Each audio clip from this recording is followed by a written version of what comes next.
Hey, yo, the best in the business is back. What up, Fight World? It's your boy, Ego, and I'm back with some more boxing. Smash the like button. Oh, man, the world of boxing wants the king of boxing talk to talk about it. The press conference. Boom, boom, boom. The final press conference. The likes should be over 200. We're just warming up. I am your host. My name is Ego. If it's your first time on my channel, welcome, welcome. Big fight this weekend. Oh yeah, it's a big fight, and I'm looking forward to it. Errol Spence, hey, start that cap, versus Bud Crawford out of Omaha, Nebraska. That boy Bud. Only one man can win this weekend. Actually, two, because you know I'm going to win. Listen, two people can win. Whoever win the fight and your boy Ego. Y'all, listen, y'all know I'm finna win. I promise you that. Let me check my sound. Hey, how are we sounding on a scale of 0 to 10? What is... Hey, how are we sounding on a scale of 0 to 10? Oh, I got to turn it down. Hold on. Hey, how are we sounding? Hold on, I need to go I need to reduce this.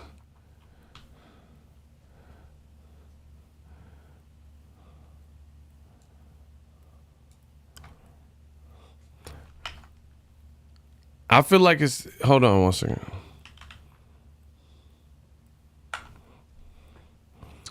They said it's a 10. Clown ass ninja, delete that tank post, brozo. What are you talking about, bro? Hey, who's Uptown Marty? Delete the tank post. What are you talking about? You sound stupid as hell. We not even talking about Tank. You drunk. Bro, it is fight week and you fools out here drunk already. He said delete the tank post, bozo. I ain't even posting nothing about Tank.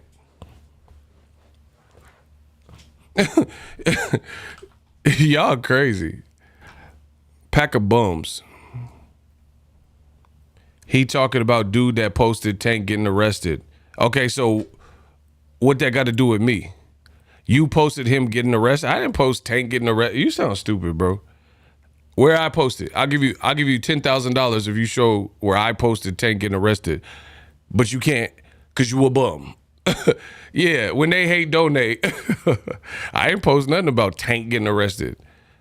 Why would I post Tank getting arrested and he got arrested in December and the video that is leaked online, there's Christmas decorations in the background and we're in the dead of summer. Yeah.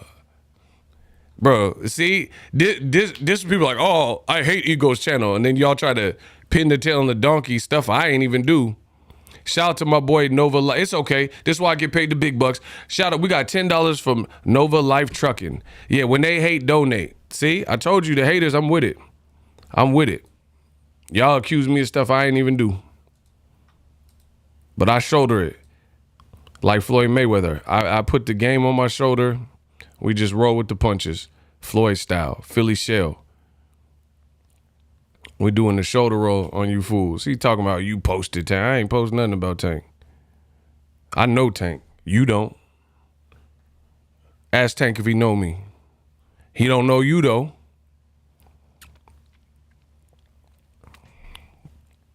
Anywho, back to what I'm talking about.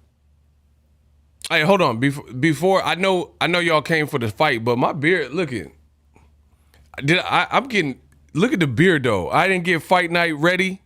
Hold on. Y'all see me, I was grizzly. I was putting out these videos, I was cutting out videos, and I was in my training camp. But then, I had to get trimmed up. I had to get trimmed up for the festivities this evening, tomorrow's weigh-in, and then, of course, the fight, bro. I had to get fight week fresh, you feel me? Yeah. Shout out to Cursor, he said we crispy out here. Yeah, shout out to those who take the time to get fight night fresh. Kenya B said looking good. See, I told you, I made the whole game of boxing look good. I came in the game and made this game look pretty. It's too pretty. I gotta tell y'all, let's get the likes to 200 and I'll start. Once we get the likes over 200, the king of boxing talk will begin his sermon. Alicia said, looking good, Ego. Appreciate you. Bear E. Walker, Ego's Army, we always looking good out here. Shout out to Cursor, shout out to all my shooters holding it down. Once we get over 200 likes, I'm going to get it cracking. Before I get it cracking, I got an introduction for you guys. Yeah, he said Ego got the fresh fade. Shout out to my man Spade. Let's go. I'm going to review Errol Spence, Terence Crawford final press conference as we gear up and get ready for this fight. Just to warn you, I am going to do like I do in all of my videos, and I'm going to tell you the truth, what I observed, right? We giving y'all busters to the count of 5. If you don't want to hear ego thoughts, report to the nearest exit and scram, because I'm going to give you my opinion. Because I know the Bud Buddies, y'all not going to like some of the stuff I got to say. And when I say it, then just don't be here, because they're going to kick and scream and cry. But I'm going to give you my honest opinion. It's my channel. You see what I'm saying? This is my channel. I say what I want on my channel. If you don't like that, I'm giving you to the count of 5 to get your filthy, yellow, no good keister off of my property, which is boxing and YouTube, because I'm about to go off. Let's go, Ego. These dudes said Crawford was more respectful. Bro, these dudes also in the unemployment line with EDD. I don't care about, that's what the Bud Buddies, they on EDD and EBT cards. I ain't worried about none of that. They say anything. They tell EDD that they looking for a job, but they ain't even looking for a job. They getting all the king crab legs and charging it to the game, EBT style. I'm not worried about that. You ain't looking for no job. Come on. You just filling out the paperwork. You ain't looking for no job for real.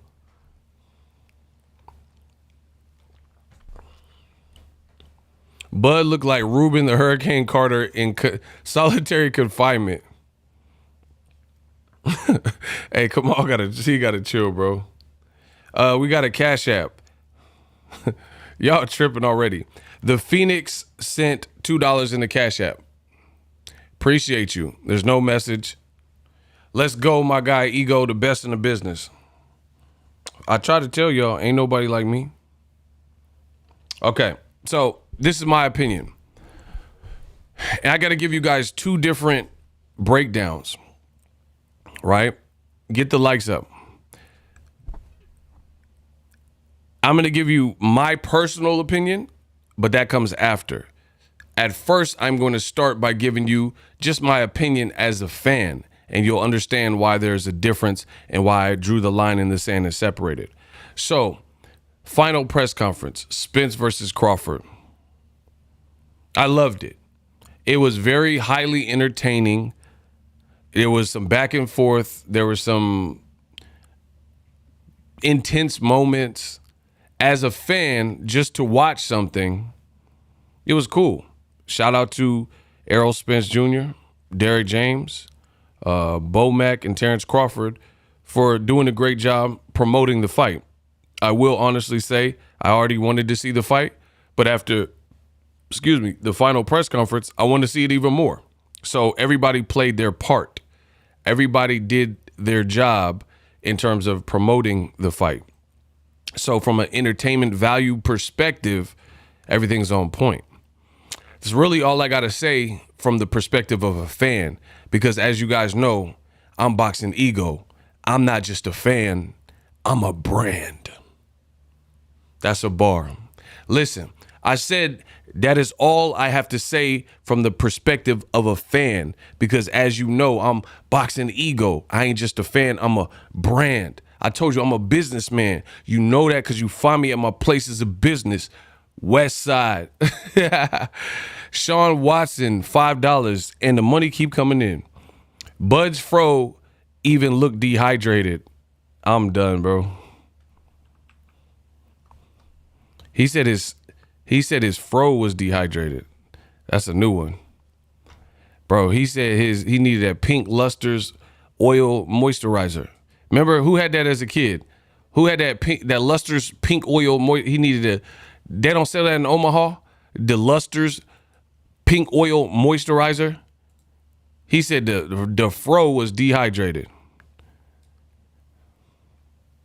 The fro was dehydrated. I'm done. The man said the fro was dehydrated. The fro. Y'all wildin'.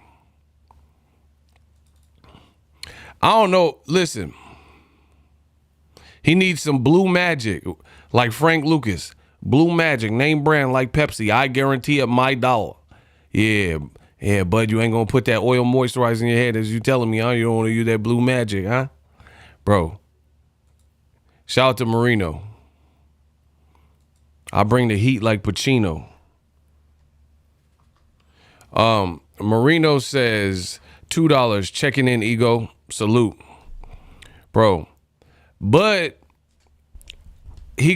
somebody who said that Bud had the Martin season 5 fro on yesterday's stream. That was so funny, bro. Whoever said that, you hilarious.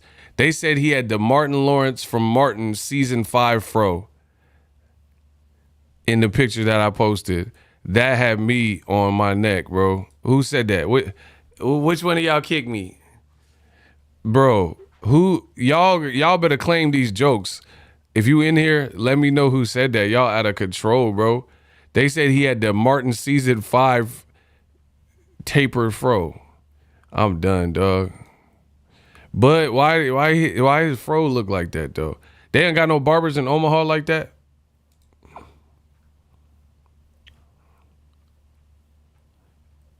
Omaha just seemed like a different place at this point, like a different planet. I don't even know if it's connected to the United States anymore, cause I don't know. It just everything seemed different, like the belief system, everything Bud say. It's just like a whole different world or planet. Bro, they said he had the Martin Lawrence. I said, what's up? Bro, he had the what's up.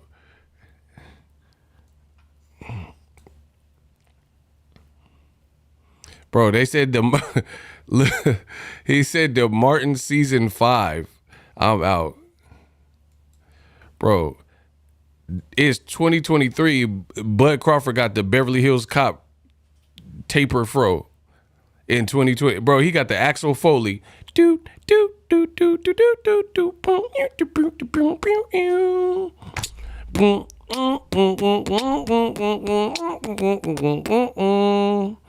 Bro, Bud better win, looking like Ben Vereen with the Axel Foley.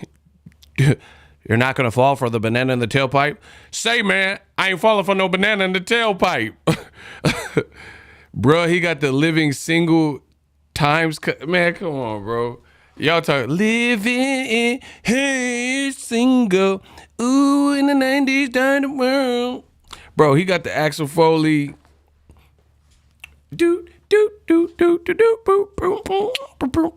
He got the Steve Harvey Show Afro lineup. I hope he ready. Someone said he had the Blaxploitation, Black Dynamite, JJ from Good Time Dynamite. Bro, he got the dynamite. Bro, I hope that's an indication that fro is an indication of your camp.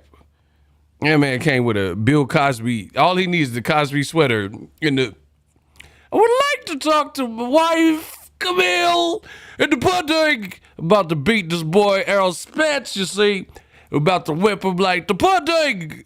Bro, the man has a Bill Cosby Huxtable cut in 2023. You cannot say nothing about Bomac and the pudding and the Cheetos and all the goodness so delicious with the snacks. Bro, I told y'all not going.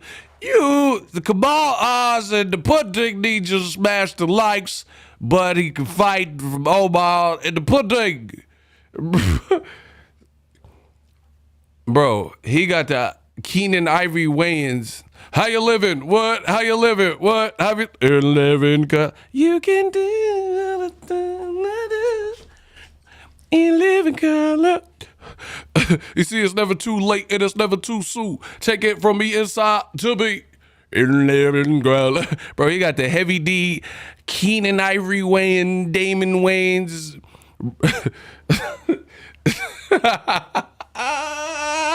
I ain't even got to the press conference. Oh my gosh. Who in the said somebody said he got the Craig Mack afro. I'm about to delete the channel. Who in the said he got the Craig Mack bad boys come out and boom. Niggas, I get more butt than ashtrays. Fuck the fair one, I get mine the fast way, the ski mask way. Ransom note, far from hamps, but damn a nigga choke. More guns than roses, foes. Bro, he got the Biggie Craig Mack in them. LL was talking about the couscous. Oh my God, bro. So much flavor in your ear. Like Craig Mack. Oh my gosh. He got Bo Mac with the most snacks and the afro from Craig Mack. Yiddy. Bro, he had Lil Wayne before he got braided. Baller blocking fro. I said the black is hot. The black is hot. The black. Bro, you remember the old Wayne when he was just wearing rags, soldier rags and dummy skinny before he got braids and dreads? I said the black is hot. The black is hot. Look in the fire, whoa there. Sean Watson, if Bud see this roast session, he gon' Errol. I ain't gonna say that. Ghost Lithium, Bill Cosby, your impersonations was right on point. I try to tell y'all I'm the best in the business. They had a Spence versus the Crawford, the crawfish, the pudding, the Miss Huxtable, and the pudding. Bro, I try to tell you this is what I do. I've been doing this since I was a kid. These young boys can't beat me. Jeremiah Johnson, they called me Mr. Tibbs they called me Mr. Tibbs. Bro, the man did not just bring up Mr. Tibbs. So, bottom line, I guess Crawford mean business because he came out with the Huxtable 80s fro. Amani Smoot, $20. Eating. He says, I like both fighters, but I'm picking Spence late stoppage. I pray both fighters come out of this with no serious injury. Absolutely. I hope that no shenanigans happen amongst the fans when they hate donate. Beautiful comment. Yeah, we don't want to see nothing bad happen to nobody on real time. You know what I'm saying? I don't. Somebody said Bud got Moesha daddy haircut. I'm done, bro. This man said Moesha daddy. I can't I can't even run the stream because y'all keep coming with these cigs, with these roasts. The man said Moesha daddy. So I guess, yeah, Bud mean business because he looked like undercover brother or something. So he getting his Eddie Griffin on. So I guess he mean business because he got that haircut. Bro, his barber name is Lucius, the way he cut his hair. Lucius Simmons. I really want to say that's Terence Crawford's barber's name. DK, He got that Keith Heading told me that joke, fro. Hey, bro, I'm done. I can't. Let me just keep going. You'll never find. Nah, come on, bro. Bro, this is what I'm saying about the Omaha. This is what I don't understand about Omaha. Like, let's say Gervonta Davis, right? He get a hairstyle and he just like commit to it. Terence Crawford, it's been like 4-5 days and he had twisties, froed out, twisties, back to the fro. Like, I'm not understanding it. Like, when Gervonta grew his hair out, he just got braids and just laid it down. And that's just the one style. Bud is literally coming out with a fro on one day, and then the next day he got dreads. And then the next day he back to the Richard Pryor afro. He got the Richard Pryor live on Sunset. This motherfucker, goddamn, Errol Spence is flying through cars and shit, right? bro, but tell me Bud don't got the prime Richard Pryor with the red suit. This motherfucker, Errol, goddamn, boys from Texas can drink, right? And motherfucker flew to the, he be flying through cars, right?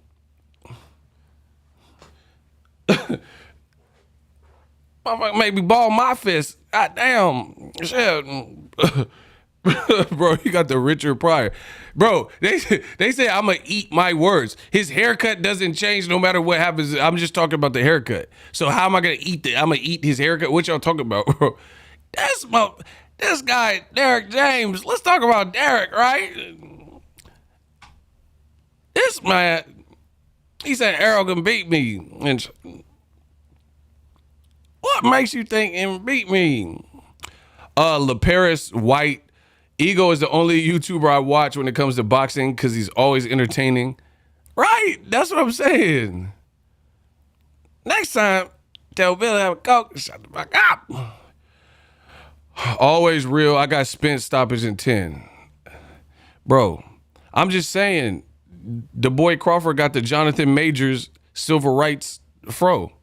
And y'all mad at that, bro. He got the Mario Van Peebles Panther afro, and y'all mad because I'm pointing out that he got the Marvin Gaye and the Mario Van Peebles Panther, the Huey P. Newton. That's cool. I ain't mad at it. I'm just asking. I'm just asking stuff. Anyway, moving on. So get my likes up. We about to get to work on this final press conference. See, I told you the Bud fan, this is why we have to make these jokes and stuff, because they are so uptight. They get so angry. It's funny. It's just funny to watch. I can control you. I own you. I am in charge of the Bud Buddies. I'm just saying, cracking a couple jokes. Bro, we do this in the Bay all the time. If Bud Crawford wanted to roast me, I mean, enjoy. We'll see who win the roast. You see what I'm saying? Like, bro, we do this all the time. We bag on each other. Yeah, the Bud Buddy's like, yo, I'm gonna hit you with a Molotov cocktail, the pipe bomb. Hit you with a lead pipe. You say that about Bud. Like, it's not even that deep, bro. But I said these jokes to talk about the emotionality of the Bud Buddies, including their Lord and Savior, Bud Crawford. He is the ringleader of emotional distress.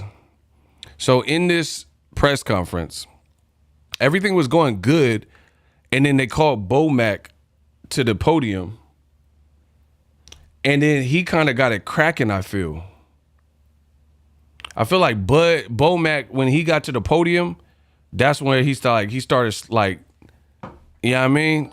I don't even remember exactly what he said first, but I think he drew first blood. And then from that, it was on and cracking from both sides. So again, highly entertaining. But here's I told you my opinion as a pure fan. Listen, there's way too many people in here. I'm not doing a Bud Buddy, stream. Y'all need to get the likes up. We need to for me to continue, we need to get the likes to 450. We got quotas to meet. Okay? So I'm going to let y'all get that sorted because I don't talk for free. 450, and then I'll continue. Shout out to Joy Butler in the Cash App. While y'all get that sorted, I'm gonna count this money. We got a $10. Listen, we got $10 from my man Joy Butler. No message. Appreciate you for the support. We got Jesse Wyatt, who sent $2 in the Cash App. He says, Bud got the OG Bobby Johnson after prison cut. Bro, the man said Glenn Plummer from South Central. We got a $10 Cash App. Okay. Listen, while y'all get my likes sorted, I'm going to count this money. Y'all give me the 450 like, and I'm going to just count this money. Somebody said Bud got a 1966 Cicely Tyson fro. Y'all are really violating now, bro. Cicely Tyson, though? Wow. $10 in the Cash App. Oh, my. Hey, honestly, how are y'all coming up with this many of them? My man said he got the Bobby Schmurder. About a week ago. Bro, he said Bud got the Bobby Schmurder, and I seen someone else said Carl Weathers from Predator and Action Jackson. Bud got the Action Jackson. He got the Apollo Creed. He think he Apollo. Living in America. Got it on the bro, he think this Rocky IV. And he think Errol is Ivan Drago. He came with the Carl Weathers. Bro, he came with Living in America. Got the bill on Dr. Bill. Ha! Buzz living in Omaha. Bro, got to get from 9 to 5.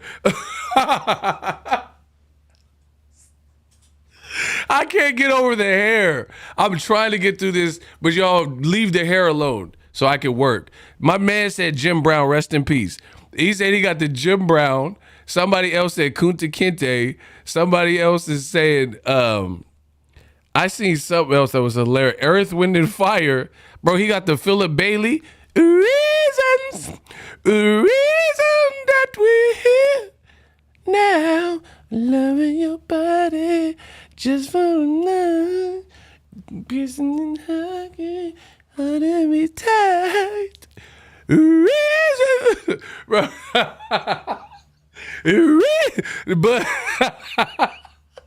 Bud fans are reason that. That's how they be cheerleading for Bud when he on the podium. Reasons that we're here.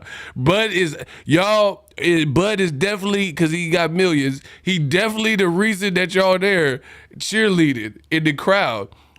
Now, supporting my buddy, he on the stage. The reason that we're here. The reason that we fear Errol, bro, it a lot. I'm the best. Bro, okay, y'all got to stop with the hair. I'm not going to be able to do the show. My man said Gerald Levert. I can't, bro. Y'all got to chill, dog. My stomach is hurting, bro. I just ate Chipotle. Marino, how are y'all coming up with so many? Bro, he said he got the Mayweather out of prison fro. I'm done, bro. Bro, Floyd, yeah, I just did a bit. 90 days. Block Christian. We gonna send the Christian back to church. You out of here. Amen. He got the Eddie Kane. Night like this, I wish Spence was Crawford. Oh my God, bro.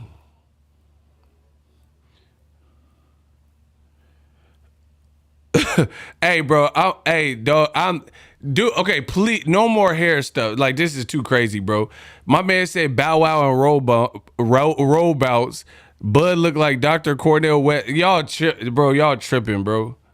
The man said Bow Wow and roll bounce. Somebody in my Cash App with a $10 Cash App, and they said Bud looked like Errol. He looked like Eric the Manigault from Rebound, that basketball movie. Bud looked like Shaft.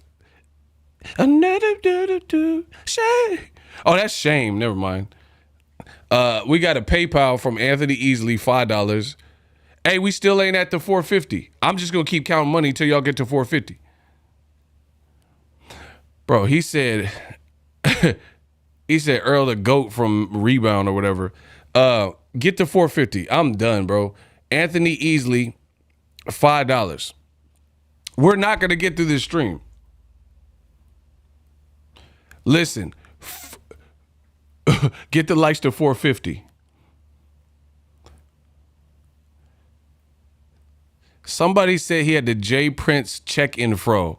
I'm about to end this. I can't even do this, bro. Y'all tripping, bro. J Prince got the banging fro. Somebody said the J Prince check-in fro. Y'all tripping, bro. Y'all hyped for this fight or something. That's funny. These are just jokes, people. This is just funny. How could you not find any of this funny? This is just hilarious. Aaron Percy. Bud, I know you want to leave me. Crawford. I don't get that one. Bro, the man said a J Prince check-in fro. I can't. All right, let me get my thoughts because this will go on forever. All right. Yeah, thank y'all for the support. We got a $20 Cash App. This is from Jameson Childress. He says, Bud looks like Morris from Coming to America. I'm done, bro. I'm gonna keep working. Y'all got too many jokes. I'll be here forever. Forever, ever. Okay. So I told you my opinion as a fan. As a fan, I loved the press conference. It was enjoyable. It was fun. It was some drama, some intense moment. Both guys looked pretty locked in. They both said some good things in terms of like, oh, I'm going to beat you and we'll see, blah, blah, blah. Now, for the bad and the ugly, it goes to, surprise, Bud Crawford's side. Here's why.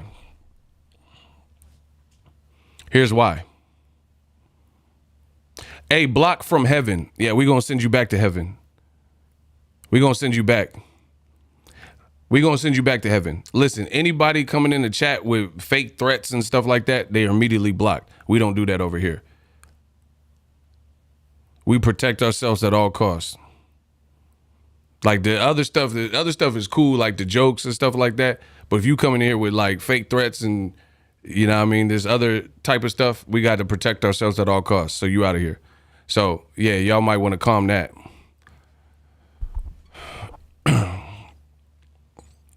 It's the Bud Buddies, not bunnies.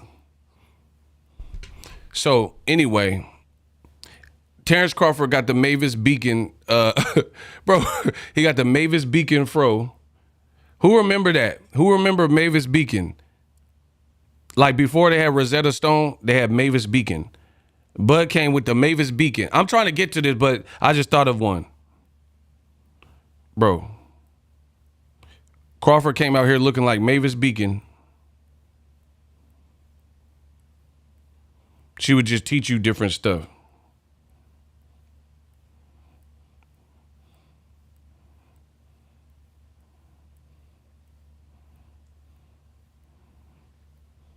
Look, Bud came with the Mavis Beacon.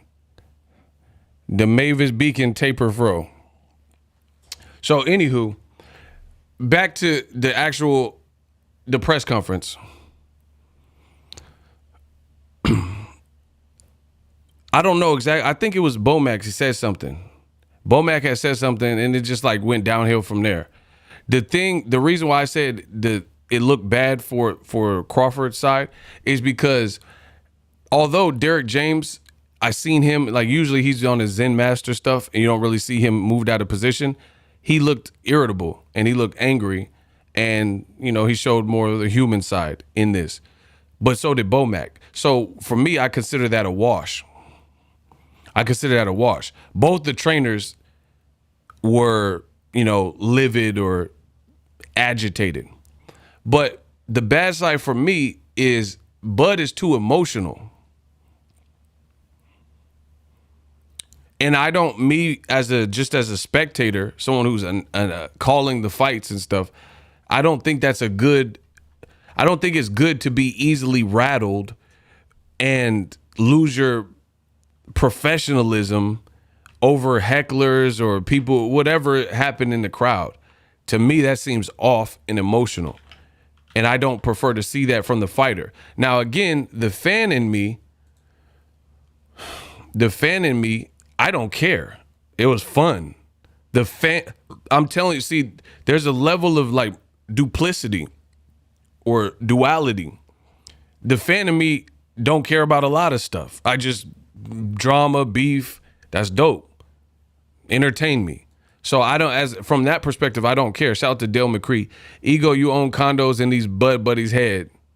It is what it is. So there's a level of like duality. As a fan, I don't really care. If you're going to entertain me, you're going to sell the pay-per-view, they definitely did that. They were in that bag. The tension, the drama, the cussing people out, ghetto banter and all this other stuff. That's cool. They sold the fight even more than it was already. People already wanted to see it. I have no problem with that. But now the strategist in me, the person who's here to analyze the sweet science, I don't like Crawford seemingly checking out to address somebody in the stands while you have the mic. To me, that's Carl Thomas.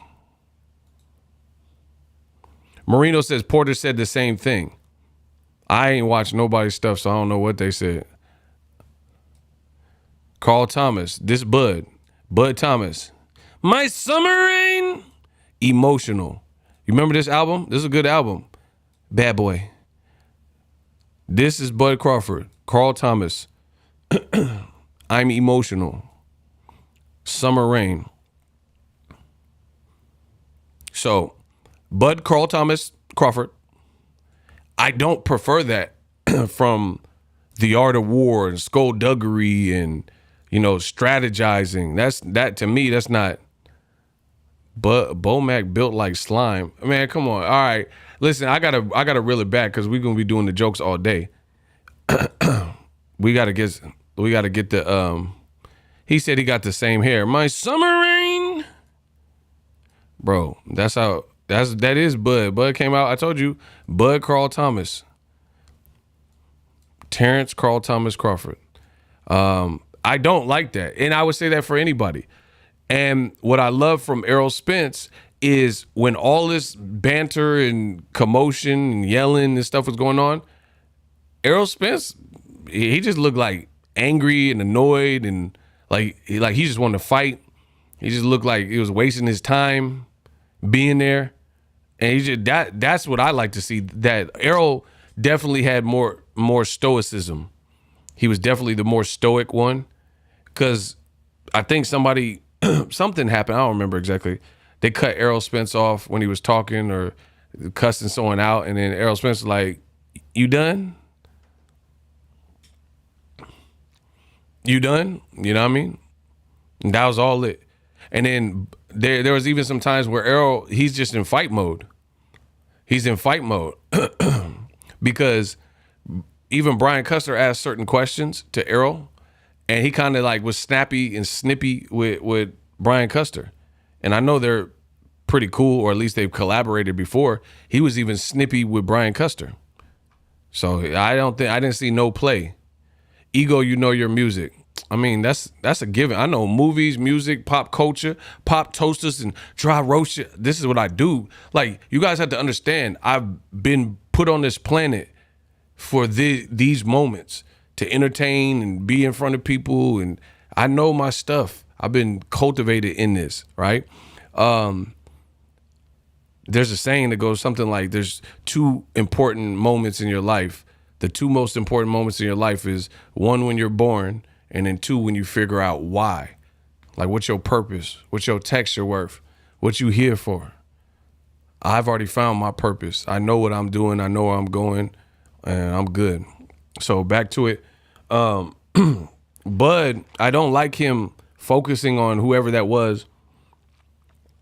Errol said it wasn't his cousin, but maybe it was someone part of his team. Why are you about to fight this man who's trying to snatch your eye? He's trying to snatch your eye. And you worried about some wife beater shirt in the crowd. That's weird. And I tweeted that. To me, that is weird. That is weird that you would be so preoccupied with that. Like, to the point where you have a shouting match and a BITCH off. They were both calling each other Beezies. He's like, you a Beezy. No, you a Beezy. Yeah. Ninja, you a busy. You a busy.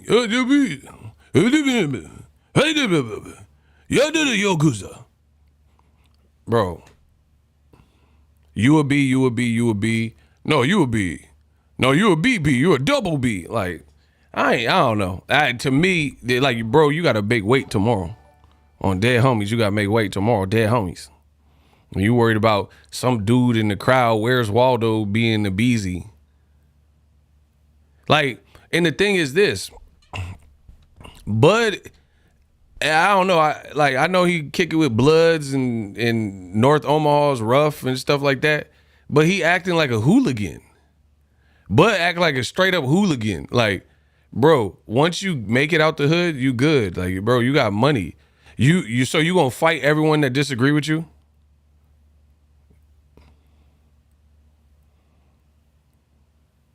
Like, honestly, I'm just asking a serious question. Anybody who think your resume weak, you gonna fight them? And see, in the real thing, in Buzz from the streets, he should know that some people, they not trying to fight you. They'll just pull out on you. You know what I'm saying? They not trying to like scrap. They're like, oh, I'm gonna fight a world champion fighter. You know what I'm saying? Some people just pull out. They're not trying to take the L. So it's just like, to me, I don't like that. I don't like that. I know a lot of people, you know, I know some people that act like that, but my thing is like that tough.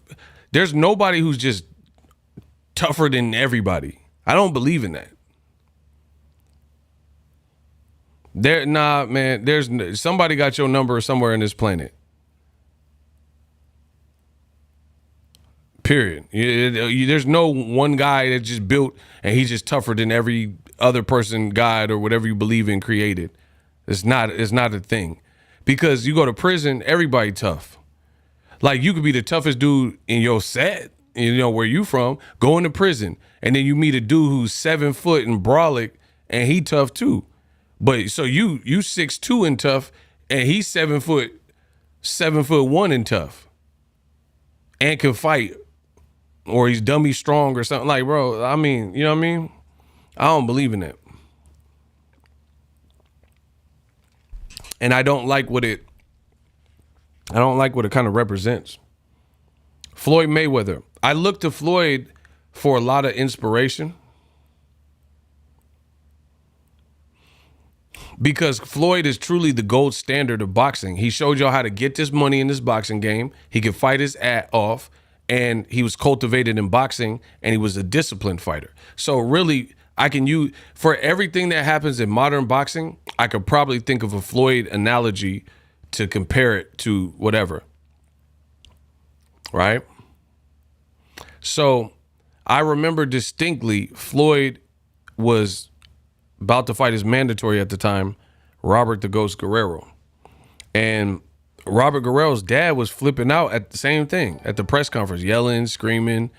And he was like, y'all remember, because he dressed like kind of like a cholo. And Ruben Guerrero got on the stage and he's like, I'm ready. My son Robert is ready. And somebody from maybe Floyd's entourage was in the crowd and they might have been heckling him, and he just lost it and just flipped out. He's like, I'm ready. My son Robert is ready. You guys like this guy? He beat up his wife.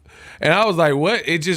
But as soon as he did it, it was funny. Like, if you want to put it on Twitter or X or whatever Elon calling it now, it's funny. But it also showed me straight away that this team ain't been in the big leagues before, because you letting somebody get you off your game that's in the crowd saying something. You guys like this guy? Mayweather beat up his wife. And he's just screaming, and he looked crazy. And even De La Hoya, who was promoting with Golden Boy, was promoting with Floyd back then. De La Hoya's like, okay, thank you, Ruben. And he was just like, this bullshit, baby. You beat up his wife. And bro, he was just screaming how Mayweather's a wife beater and beat up his wife. And Robert is gonna show you, and he beat up his wife. He beat it.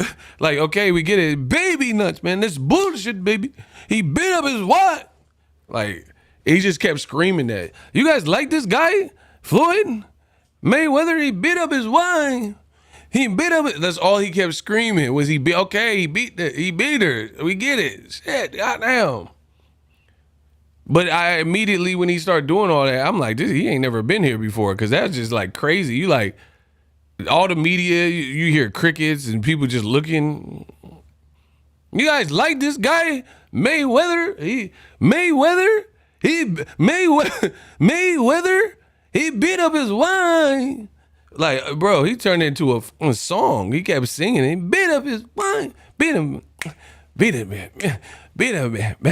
Bro, like, okay, he beat her, or whatever you talking about. And Floyd was sipping Starbucks or something. Floyd had some coffee, and he's like, okay. Terence Crawford, too prideful. He calling people beezies in the crowd. And I don't know, bro. I said the same thing to Guerrero that I'm saying to Crawford. The fact that you getting into it, like, and some people are like, oh, but Derek James did it too. They try to outsmart me because they know I'm smart, and they know they're not smarter than me, but they still try to outsmart me. Derek James was arguing with people in the crowd too. That'll show ego, right? Derek James ain't fighting though. He can calm down and give his fighter plenty of instructions, so I'm not worried about the coaches yelling and all that. You see what I'm saying? I don't really care if the coaches are angry and mad. They're not fighting. They're not physically getting in there and doing the fighting. I don't want to see the actual prize fighter who's in the main event, the fight of their life, get distracted. Because, okay, so this is what I'm talking about with Crawford, the emotional, the Carl Thomas. My summer rain. Errol said DJ actually trains him on everything, not just talent. Facts.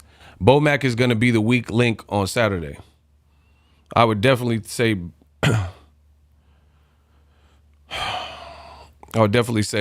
Errol got a stronger team. But Errol's team more straight shooters. Errol don't got somebody cheerleading him on. Ooh, puffy nipples. Oh, hit the heavy bag, Errol. Hit it with the puffy nipples. Yeah, bro, he don't got nobody like that. Like, well, how come Crawford can't do anything with people chanting without like an entourage of people champing? Like championing him on and chanting. Bomac got on there. What time is it? Work time? And there's people chanting work or whatever. That's weird to me, bro. It's like 12 in the afternoon. It's noontime and y'all doing chants and stuff. What, y'all want to be Navy SEALs? Y'all trying to be in the armed forces? What is all the chanting? 4 years. 4 years. Like, I don't know. I wouldn't want that. I promise you. Dead homies. I wouldn't want that. I don't need nobody cheering me on. Bro, I'll make a video. I don't care if 100% of the conversation in the chat, oh, ego sucks, he don't know. Okay, I'm all that. I'm still making money. I still express my thoughts on YouTube. Y'all can have the comment section. I don't care about that. The comment section, y'all don't get paid to leave the comments. I get paid to do the video. So I don't care the whole world go against me. The whole world could be like, oh, this guy's an idiot. Whoever made this video. All right. Yeah, I'm an idiot making more money than you. I know that. Yeah, I'm an idiot and you on the video. I know that. So, yeah, the chanting, I don't know. It just seemed like Crawford need people to, that's a safety net. I don't like that. I don't like stuff like that, bro. Like, for example, what if Errol's mopping Crawford up? What, Bomac gonna look to the crowd? Come on, y'all. What time is it? Bro, what if Errol finna, like, bust your eye and your orbital finna crack and you in the ring with him? What you gonna ask us in the crowd? What time is it? Like, I know his eye's bad, but what time is it? Work time? Bro, that work time, it's gonna be work time for your cut man. The fuck? Bro, what time is it? It's gonna be time for the cut man. It's gonna be time for the doctor to stop it. The crowd can't do nothing for you. You talking about what time is it? It's gonna be time for the doctors to call it a wrap. It's gonna be time for you to throw in that white towel. It's gonna be time for your cut man to put some inswell on him. You talking about what time is it? All right. I'm not a fan of that. The crowd, like, Bernie can't put his mop down and help if Crawford is, you see what I'm saying? He can't just put the mop down in the crowd, set the mop, on the seat, and then help Crawford if he's in distress.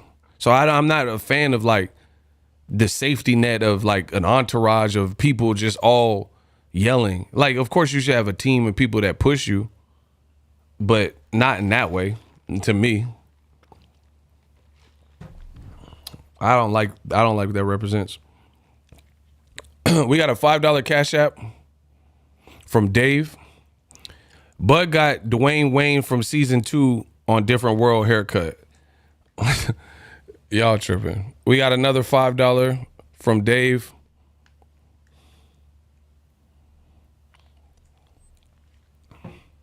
So I don't think that you shouldn't need that. You shouldn't need a bunch of people to hype you up.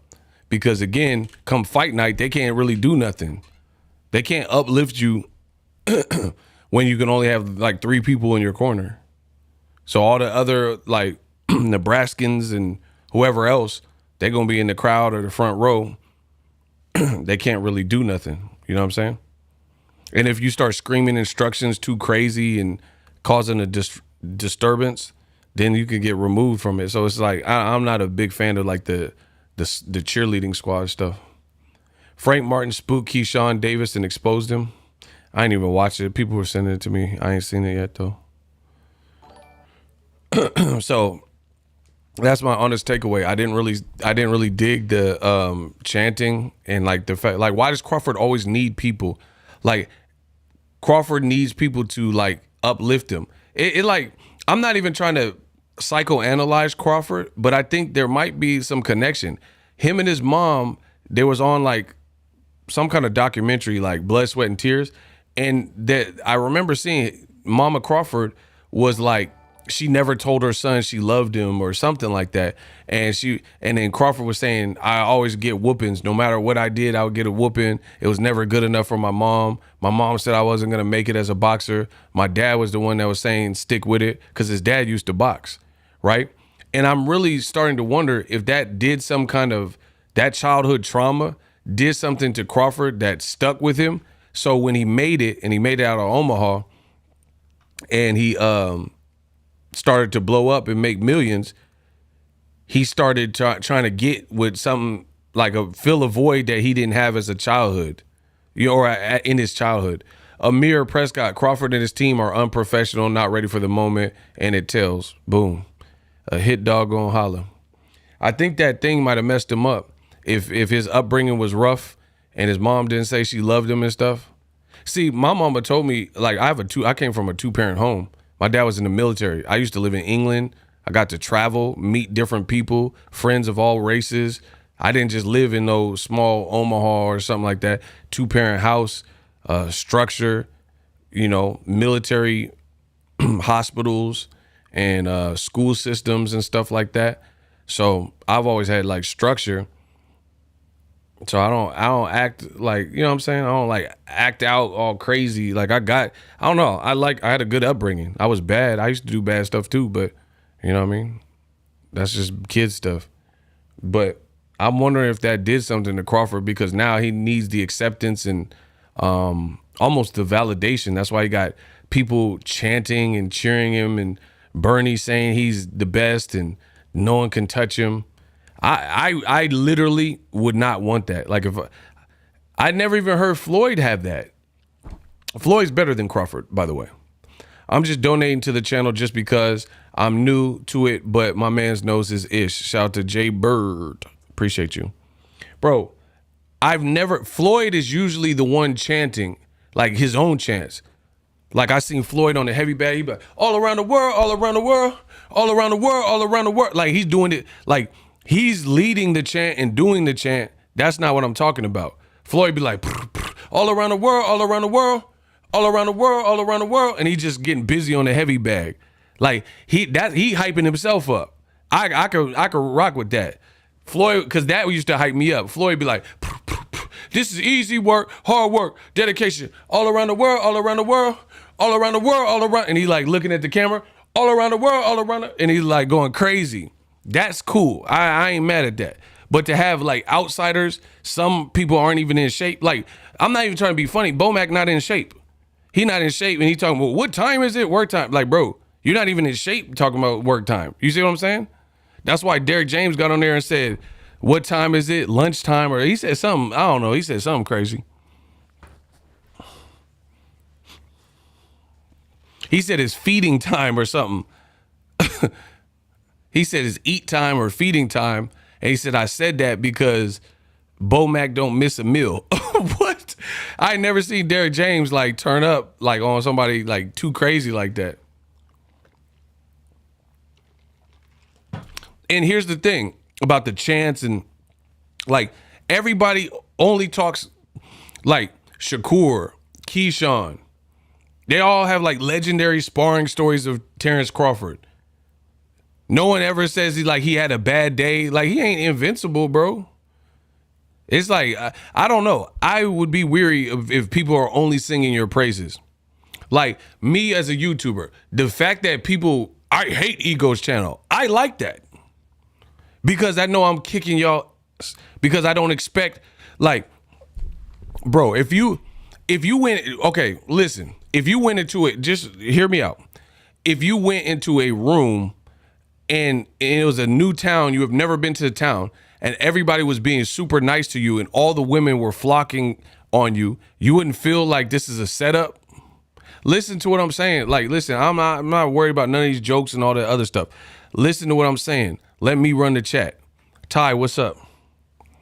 If you drove to a small town you had never been to, far away from your home, and you walked into like some kind of bar and everybody's looking at you, and then everybody was being super duper like overly nice to you, and all the women were flocking on you, you wouldn't feel a type of way? Like, hey, why is everyone being so like, are they gonna try to set me up, get me drunk, rob me? Like, the women, like, what is it? You know what I'm saying? You would feel a type of way. That's why I don't want a bunch of yes men around me. You see what I'm saying? I wouldn't want that, because to me, that's a setup. If everyone's only singing your praises, it's a setup, because no one's perfect. Missy told you that with J. Cole. Nobody's perfect, but you're perfect to me. Nobody's perfect for people to only sing your praise. That's why I said when I get on here on YouTube, when I come on here on YouTube, I don't expect everyone to like me and the energy, and I don't care if they do or they don't. I just do me. You gonna hate it, you gonna love it. I'm not gonna be fake. You gonna hate, listen, yeah. You gonna hate Ego, you gonna love him, or somewhere in between. Pick one out of all three, I don't really care. I'm not gonna lose no sleep over it. Oh, I hate Ego's channel. It's the worst channel in boxing. All right, now what?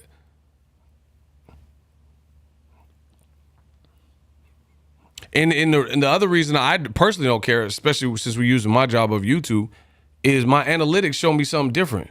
Like, dudes be like, oh, you're just hating on Bud. That's why your channel sucks. But my analytics is showing me something way different. The money keep coming in something way different.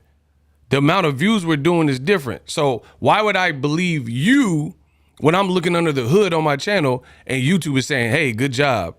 Hey, all your metrics is higher as you build this fight out. So I ain't listening to y'all. I'm not listening to a bunch of yes men. Or on the contrary, if a bunch of people say, Ego, you're doing a great job, and then I look at YouTube analytics and all my numbers is flat, then they telling me I'm doing a good job, but my money's not showing me I'm doing a good job. My stats aren't showing me I'm doing a good job. So then I would have, it don't matter what you guys say. You know what I'm saying? Not to be harsh or brash, but that's the reality. I don't care what people say. I care what the numbers say. Look, speaking of numbers, Kamal with the $5. Okay. Y'all talking about opinions. YouTube is not giving me an opinion. When I look at my YouTube analytics, that's not opinion based. It'll be like 20,000 people clicked on your 20-minute video. That's not an opinion. That's what happened. That's the reality. And YouTube has certain parameters where they can tell if you're getting bots or if these are real or organic. They bounce the IP address and all these types of ways to tell if they're legit versus like some kind of scam bot viewership, which would also get your channel shut down. So I wouldn't do that, right? You guys tell me about opinions about, oh, your channel's slipping because you're hating on Bud. That's what you saying, but the numbers ain't saying that. My bank account ain't saying that. The analytics and the viewership ain't saying it. The amount of people watching ain't saying that. So I don't care what y'all say. Show me the money, show me the numbers, and show me what Kamal Oz is talking about as well, because we bullying y'all. Things broke down when Bomac insinuated Errol has been ducking Crawford. That was dumb too, by the way. Derek James defended his fighter and talked about Bomac hiding the food. Okay, so that was the origin Kamal is saying. Bro, I don't trust anything about Crawford's team. I don't know how to make it any other. They lie too much. I don't know how to be any more specific or blunt than that. Terence Crawford's team, they lie. This is not debatable. They say one thing and it's real passive aggressive, and then it gets found out that what they said is not true. I can think of several examples of this, so I don't believe anything they say at all. So there's that. Crawford can fight. Yes, absolutely. He's a great fighter, but he's also a lying fighter who says a bunch of stuff and then contradicts his own words. And I can prove it. And y'all really don't want me to do that. So I can't really trust nothing. Crawford did it. I was on the media call for Spence and Crawford. They had both of them. Crawford literally said, the question was about him ducking Errol Spence. Somehow he tried to bring Errol Spence into it, and he says, if you think either one of us are ducking, you're stupid. He said, I never ducked anyone in my life, and I'm pretty sure Errol Spence hasn't ducked anyone in his life. This is literally what he said if you go back and watch it. Today, Bomac says, stop hiding Errol Spence. Errol Spence, you finally can't hide and run no more. He says, Derek James, you've been hiding from me. Bro, how can anyone hide from you, bro? You're a big dude, and there ain't nobody can hide from you. It's like Godzilla, and you talking about everyone's hiding from you, bro. These are just flat out lies. And like, it really makes me question anybody who can't admit these things. Like, you can say Bud whips people's butt and he's a great fighter. No problem with that. But if you can't acknowledge outright lies, then that says more about your character than mine. I don't have anything against Bud Crawford as a man. I don't ever talk about his personal life. See, and that's the thing. Crawford is like almost like a Karen. Here's why. He's a Karen in the sense of he'll start stuff, and then when the stuff gets real or has an adverse reaction that he doesn't like, then he'll play victim. That's Karen energy, bro. He'll accuse Errol of Spence for ducking for years and then say, oh, I never said Errol ducked. What? You the main one. You and your team the main ones that said he was ducking. I mean, if you guys can't see that, then that's on y'all.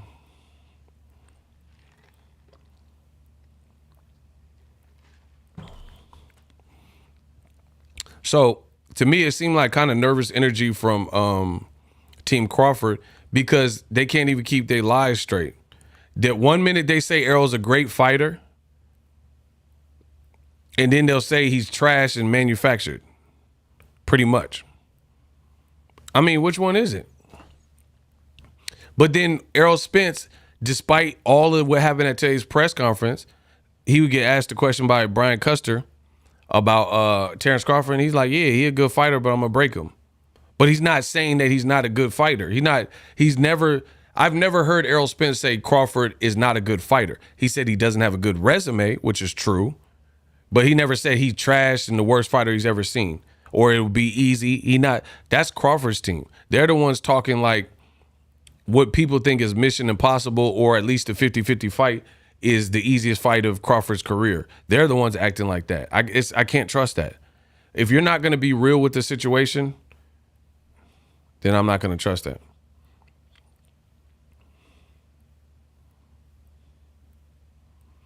You make it, Errol's manufactured. Okay, what was Jeff Horn then? This is why Crawford does interviews with certain people. He wanted to do interviews with certain media because he knows that media is not going to ask him certain questions. That's what that is about. Because he needs, what time is it? Work time?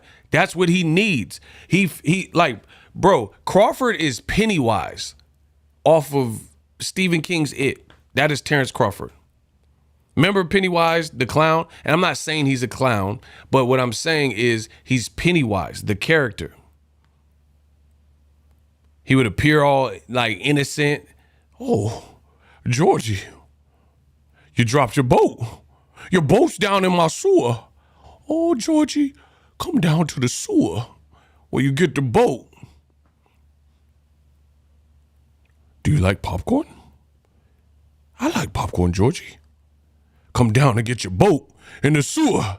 Down here, they all float. You'll float too. You all float. You float. You fucking float. That's Terence Crawford. Terence, down here, you all float. You'll float too. You float. You float. That's Terence Crawford. You'll float too, Crawford. Because Pennywise would prey on people's fears. And then when they stood up and say, I'm not afraid, this isn't real, then all of a sudden he would act different. And it would render Pennywise powerless. That's Terence Crawford. The guys he faced, I felt like he always had an aura about him. And he just get in their face and show his skill and athleticism, really no resistance or not too much resistance. And then he could just pull away. Now you in there with an Errol Spence who's just as stubborn as you are, but bigger than you are, and a southpaw, and he hits harder than you. It's a different fight. You see what I'm saying? So Terence Pennywise Crawford, I really think he preys on like almost like a bully, almost like an intimidation fear factor. Because he talked all this head about Errol Spence, and then he was acting like he was playing peacekeeper. But why do you want it? He's like, man, it could go real left. You know, it could turn deadly in a heartbeat. Yo, calm down. Y'all calm down. Can't kumbaya. Why? I'm not saying I want something to happen in that venue, but what I am saying is that's not how you all act on Twitter. So it's just too confusing, bro. And then hold on. We doing the final press conference breakdown. Then after you do the kumbaya peacekeeper stuff, somebody is heckling you, and allegedly it's on Errol Spence's side, and then you start going crazy and say, you a B. Oh man, you a B. You can't fight. You ain't. And then you start, I thought you were just peacekeeper. Bro, is this man bipolar? Is he suffering from bipolar disorder? How can you play the peacekeeper and say it could go left and get real ugly, so everybody calm down, calm the temperatures down, and then you just start going at some other dude, and then you start going crazy and ballistic on him? That sounds insane. Bro, okay, let's say there's a guy that was wielding like a gun on the freeway. Listen, I got y'all. Chill. Get my likes up. I got y'all. I'm the best in the business, and I'm the king of analogies. They should call you Boxing the Truth Ego. You speak the truth, bro. Your imitations are also on point, bro. Shout out to Killer Queens, New York. Listen, I'm going to give y'all the benefit of the doubt to get my likes to 700. I am not going to cook like this unless y'all work with me. Get the likes to 700 and I'll continue my thoughts. Likes or loot. We're going to just keep stopping because I ain't sitting in no chair delivering all the gems for free. Good luck. 700 likes or loot. Y'all figure that out. I'll be drinking this Starbucks.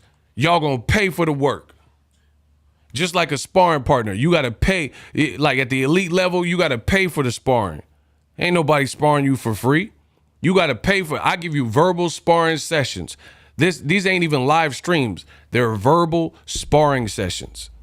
So you gonna pay for that. Just like you have to pay a sparring partner and house them and put them somewhere so they can help you get right. I'm helping y'all get right when it comes to boxing. You pay.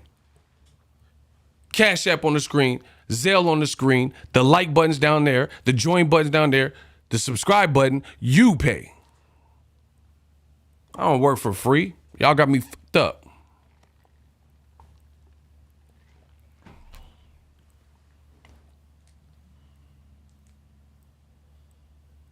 Yeah, y'all gonna pay. I told you, I promise on everything I love, y'all pay.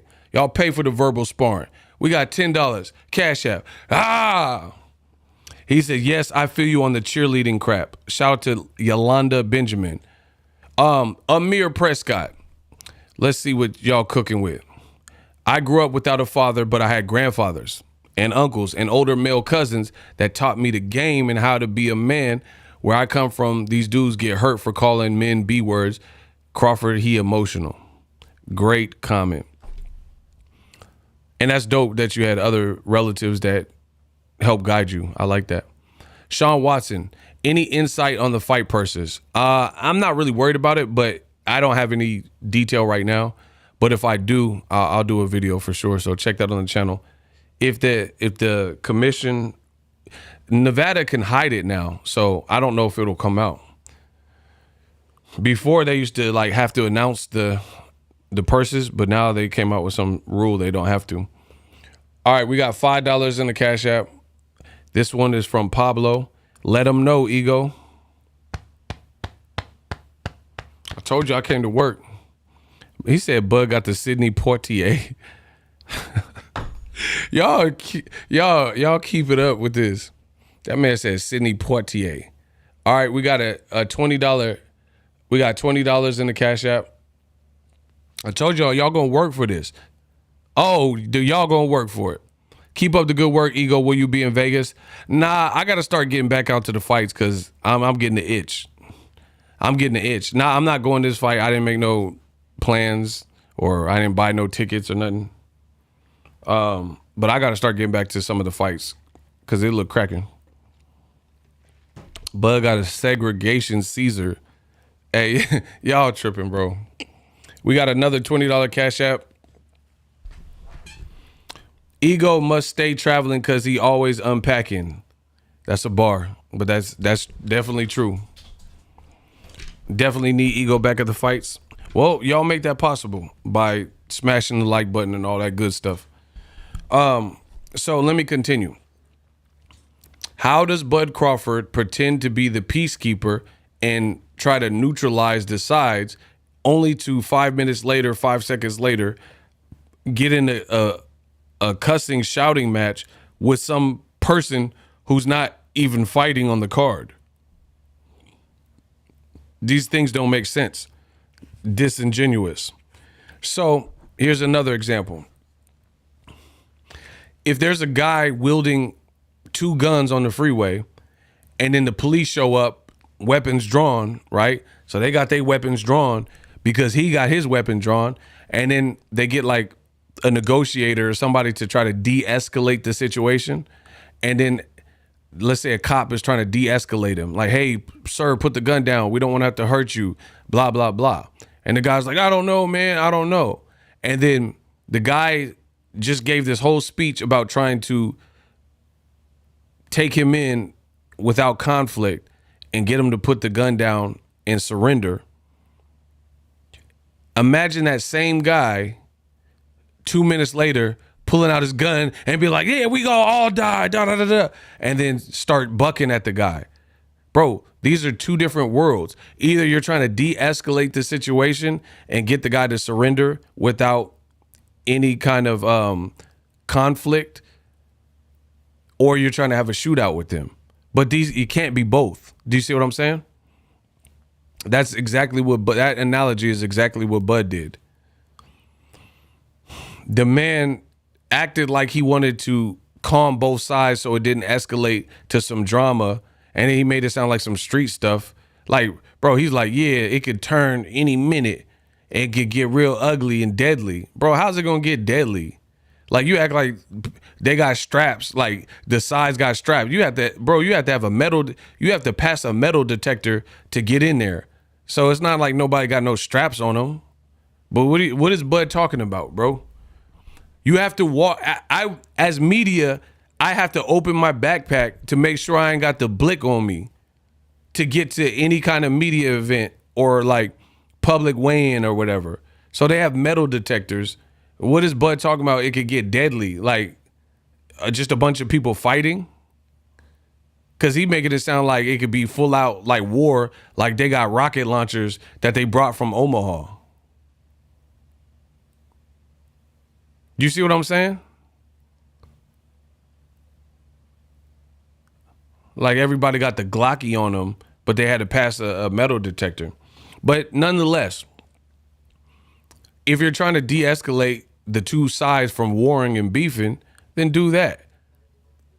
Not do that and then 2 minutes later you're yelling and having a screaming match with some random, let's say, Spence entourage person calling each other the B word.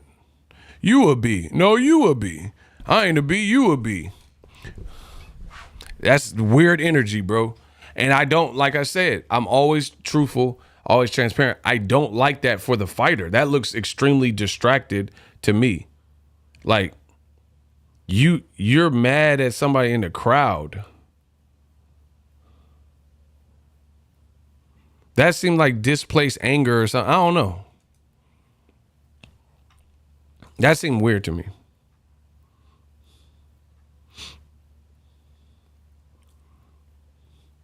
And then the other thing that was weird, it looked like Crawford was praying that the legend that Errol Spence hits hard ain't true. Did anybody see that when he was praying?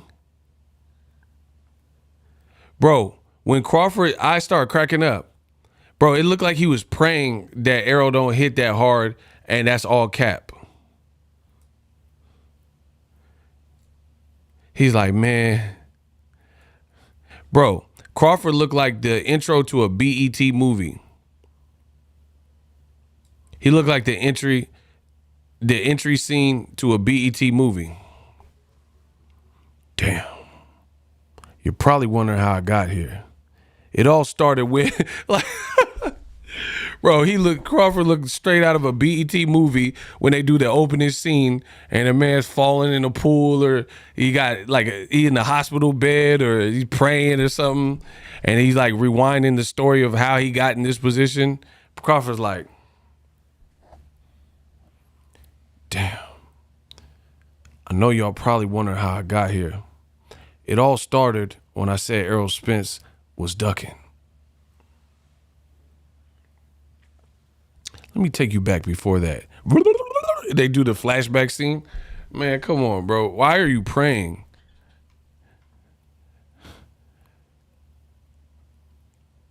You said you're going to destroy Errol Spence and started praying. Crawford like, look, Errol, he ain't praying. He just looked like, all right. Crawford praying, though. He was crying in it, bro. Look at Crawford praying. He praying that southpaw power ain't real.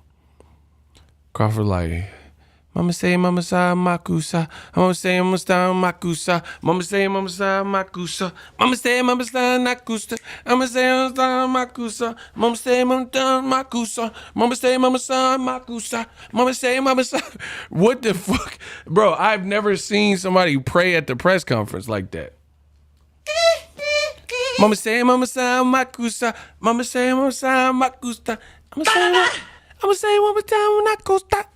I didn't even understand. That was like, is Crawford like schizophrenic?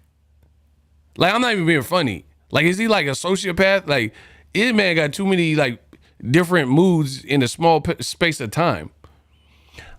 Mama say, makusa. Bro, he went from the woo-saw, mama say, makusa. Like, bro, you cuss somebody out and start praying. He need to eat. Maybe it's the weight cut. I don't know. Maybe he got to eat. Bro, I'm dead. Get in my Method Man voice. Shout out to T Wells. Let's go. Yeah, shout out to T Wells. I hope you well. Bro, he sound too unhinged for me, for my liking. Damn. Y'all probably wondering how I got here. It all started back in Omaha, summer of 1987. I don't know. I don't know. His energy seemed off. Hey, see, listen. Smash the like button. The real is back. The realest cat. The realest chat. Ah! Bro, I told you, I'm giving y'all them verbal sparring sessions. I missed Kamal's super chat. Got him. Okay, hold on. Kamal gonna take it to the bank. Hold on. Let me put Kamal on the screen. Pause. Bud proceeded to interrupt and personally insult EJ. That's what I'm saying. It's like fake. It's fake to be the peacekeeper and then want war 2 minutes later. Like you can't be Louis Farrakhan and 50 Cent at the same time. You got to kind of pick and choose one. Do you see what I'm saying?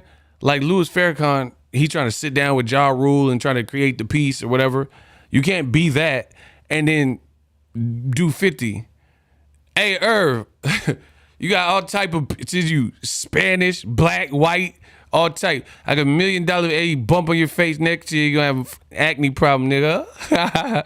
Like, bro, you got to be you can't be Farrakhan and 50. I firmly believe in that. Like 50 was going crazy on Murder, Inc. Either you want to sit down and squash it with Murder, Inc. and Farrakhan, or you on your 50 Cent vibe and you trying to crush your enemies totally. But you can't do both. That's Bud Crawford. He want to be Farrakhan and like, oh, it could get deadly, y'all. And then he's like, I got $1 million, hey, bump on your face. Next year you have a fucking acne problem, nigga. I said I'm going to get rich or die trying. Irv, make it hot. Fruity ass nigga. I'm going to stop saying that because I know you probably like that. Fruity ass nigga. Better that to the whole, like, bro, what? You gotta be one person. Is Crawford a Gemini? Like Pac? Oh, Pac the only one that can do that. Pac put Hit 'Em Up and Dear Mama back to back. Swap your bitch. You get money. Bro, Pac the only one that can do that. Put Dear Mama on track 10 and then track 11 be Hit 'Em Up. Bud looked weird doing it. Big Mac completely forgot that Charlo was undisputed. Good. That's another one. Bo Mac was so hungry or whatever. He said something like, "Oh, Derek don't even know." He said Derek don't even know how it feel to be undisputed. And Derek James fired back like, "What about Charlo? He not undisputed?" And then of course Team Crawford has no response because they got called out. Me and Kamal talked about that. Bro, this is Team Crawford, bro. This is what they do. They spread a lie, and then when they spread a lie, and then the lie is proven to be a lie, then they want to fight you. Then they want to switch to another subject. Bomac says you don't know what it feels like to be undisputed, and then he says, what about Jermell Charlo? He's undisputed. Then Bomac, he didn't say nothing. He didn't respond because there is no response because Derek James has an undisputed champion. Now, since we are talking about it, Jermell Charlo's path to undisputed is far, far, far more impressive than he said, shut the F up. Okay, well, then that doesn't answer the question. So that's just stupid. That's a little kid response. You say something, the person proves you wrong, and you tell them to shut the F up. Come on, bro. So anyway, who had a harder path and better opponents to get to undisputed? Terence Crawford or Jermell Charlo? Put the last name of the fighter who has the better undisputed run. Terence Crawford at 140 or Jermell Charlo at 54? My man Michael Dangerfield. See, Top Gun, y'all in the danger field. Y'all in the danger zone, the danger field. Like Rodney. He said Lil Charlo went through the gauntlet. Exactly. Everybody knows in this group, everybody in this community knows Charlo had a way harder path. I would take Castano 2 times, one by knockout, over anybody that whatever Bud fought at 40. If you put Castano in Like, if you can scientifically engineer any of Bud's 140-pound opponents and give them similar attributes at 140, 154, but they were the same fighter in the same style, I'll pick Castano over any of them dudes. You think Ndongo would beat Castano?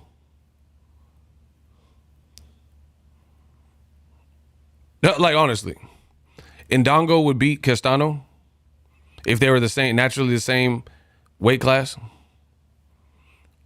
Hank Lundy beating Castano. Felix Diaz.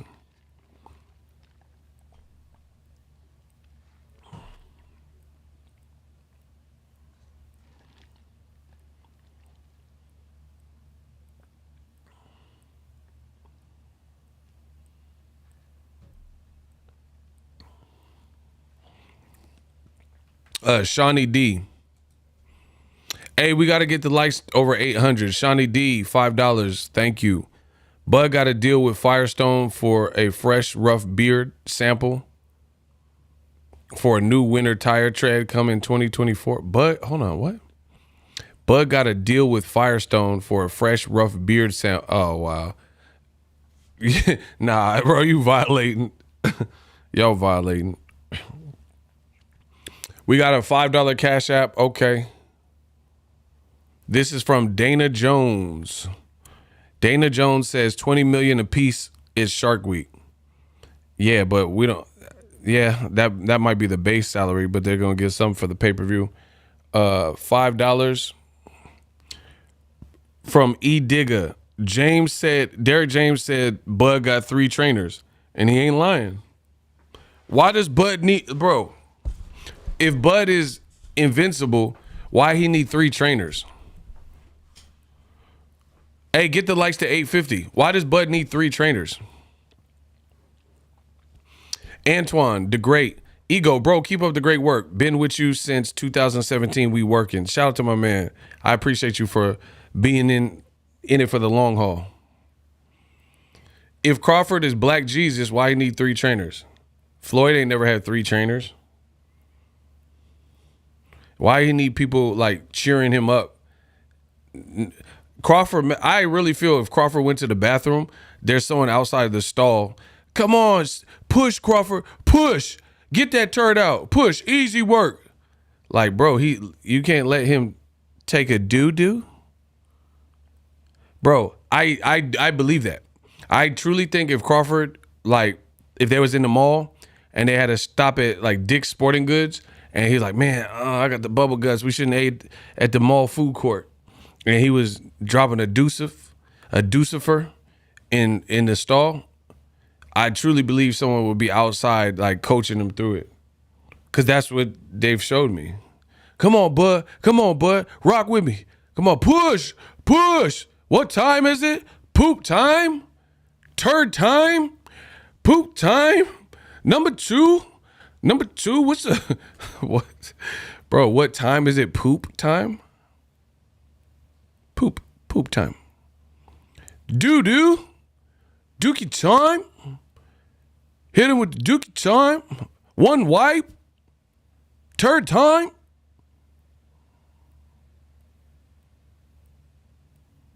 Like all this to take a deuce. When I take a deuce, I just drop a deuce. I don't need no coach. I don't need no like time clock, shot clock, bro. I don't need nothing, bro.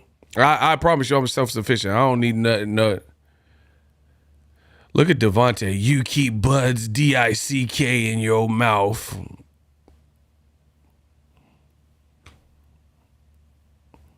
Poop time? I mean, I don't know what you want me to say that, Devontae.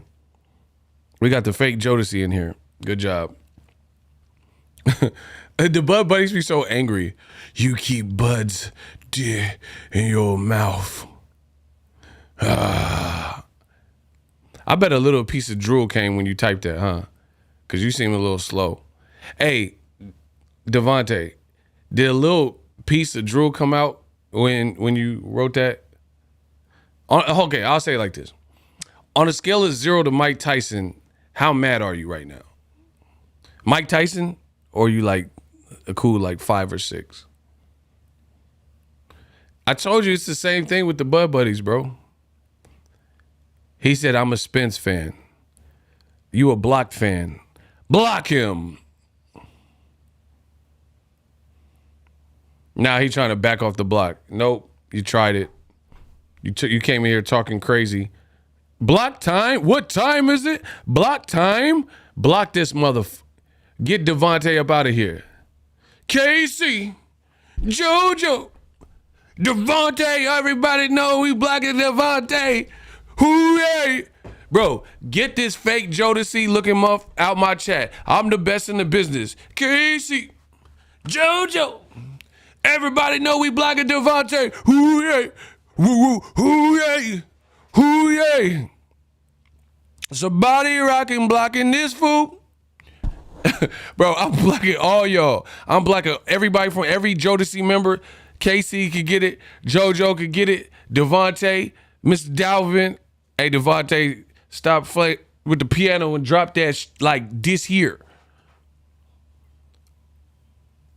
Bro, I'm blocking all y'all. Oh my gosh. Me and Kamal just leveling up with all the blocks. Yeah, I seen y'all confirm the kill. Get this bozo out of here. He said dude punched the wall. He looked like he probably chew on glass or concrete. You know them people with his teeth and look like they was chewing on, like they went to Subway and got a concrete sandwich. That's him. You're always talking. Bro. A bunch of mushmouth dudes mad at what I'm saying. You always say something about Bud. I'm telling you my opinion and observations. And then the Bud Buddies always so affected. It like, first of all, if I was this heinous creature and this monster and monstrosity, why would you even watch me? They're like, yo, you never say nothing good about Bud. Y'all some crybabies. I just said Bud's a great fighter, but that's not good enough for you. Because you want me to say what you want me to say, but that's never going to happen. I'm telling you what I observed at the final press conference. I don't care about that, man. You never say nothing good about Crawford. Why don't you always say some good stuff about Errol? Mix it up. Yeah. Bro, Crawford found a way to transfer his emotions to y'all. I don't know if he's using ChatGPT or what, but as emotional as Crawford be getting, he found a way to like transfer that energy to y'all. Cause y'all be crying and ooh, all you do is say good stuff about Errol Spence and Derrick James. They suck. They not even good. They not even good team. They overrated. PBC made them, they're manufactured. You bastard, they're manufactured. Errol, he be an alcoholic. He drink. That's why they call him EJ, cause he drunk. He drinking E&J, that Irk and Jerk. He drinking brandy. Bro, I'm hitting y'all with the bars. They say, oh, all you do is hate. They call EJ a drunk because he drinking brandy. That's E&J. Oh my God, bro, it's me, man. Oh my God, bro. I'm the kid with the most bars. I'm doing skits and jokes and I still got bars. That's how I know I'm the best. Bro, I see why they call him EJ. He drinking Henny and brandy. That's E and J. That's a bar, bro. I promise you I'm nice. Bro, that's all they talk about, Errol drunk. Errol, I ain't never seen Errol drunk damn near since the car crash, and they still talking about him being drunk. Oh, he's gonna be drunk on Saturday, am I right? Bro, get these dudes out of my life. Bro, and you know what, this is the part, like, I don't condone drinking and driving for the record, but this is the part that kills me about this. If you're 21, dub 1 or older, you're literally allowed to drink. You just can't drink and drive. I get it. But they acting like they like Errol Hunter Biden or something, like they catching him with crack and prostitutes. You see what I'm saying? Like, bro, it's legal to drink. It's legal to drink. They keep saying it like they caught him with some Hunter Biden level, like, foolery. It's like he drank alcohol. He's still talking about it. Bro, you're talking about him drinking 5 years ago. And that's like still a conversation. Like, I had a drink 5 years ago.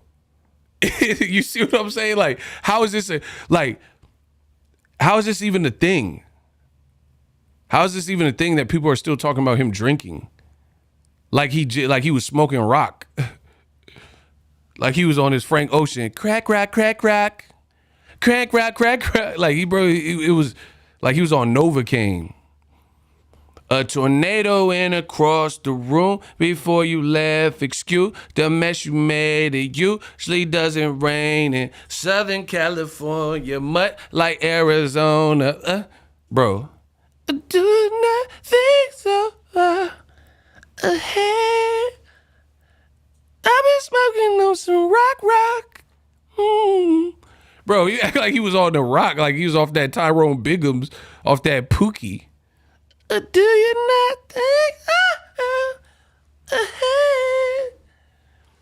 I've been rocking with some Bud Rick. Bro, the Bud fans are just the most R&B sweet fan base ever. That's all y'all do is sing and serenade Bud. Like, we just having jokes and y'all come in and trying to ruin it, bro. How could you say a thing like that about Bud? Don't talk about his fro. Bro, it's a joke. It's a joke. Y'all mad that people are joking about his Axel Foley fro? Like, it's a joke, bro. Bud can fight. He a good fighter.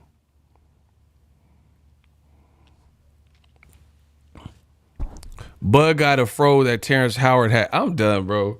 That man said Terrence. He said a Bud different than a dog, man. What's up with Errol? Is he that good, man? This is why I get paid the big bucks. You see what I got to deal with? All right, we got $5 in the Cash App. Okay. Yeah. I'm going to give y'all a chance to get the likes to 850 or there's no show. Yeah. There's no show. Get the likes to 850 or we got to shut it down. Shut it down. Shut it. What's up with that Bud, man? It's good with Omaha, man. You got me in real tears over here, fam. This is what I do, bro. Listen, y'all gonna get all my stats up to where I like them. 850, get with me. Come on, tell these fools to get the likes to 850. They can't with me. If y'all having fun, then you got to get the likes up. Likes or loot. That's the only way I can do these live streams for you. I got to save energy for the watch party. But the way, if y'all give me the standing ovation and support the channel, then I go a little bit longer. You see? Yeah, get the likes to 850. Kamal said he want 1K. Y'all better listen. I told you, I'm going to make the game of boxing respect my time.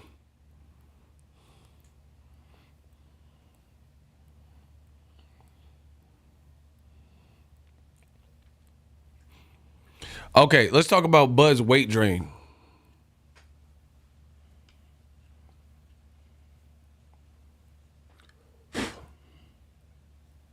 Get the likes up.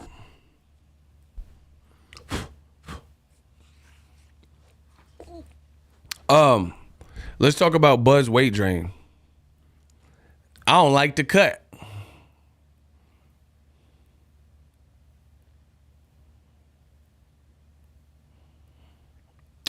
I think Bud started off too heavy.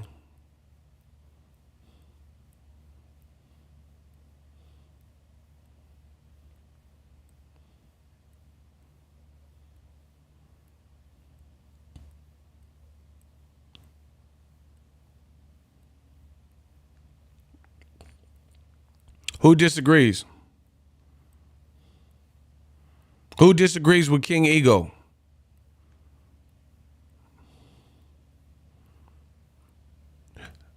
Who disagrees with King Ego?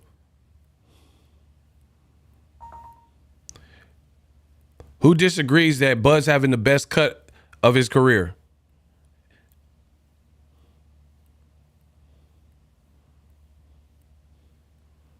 I don't think it is. Who disagrees?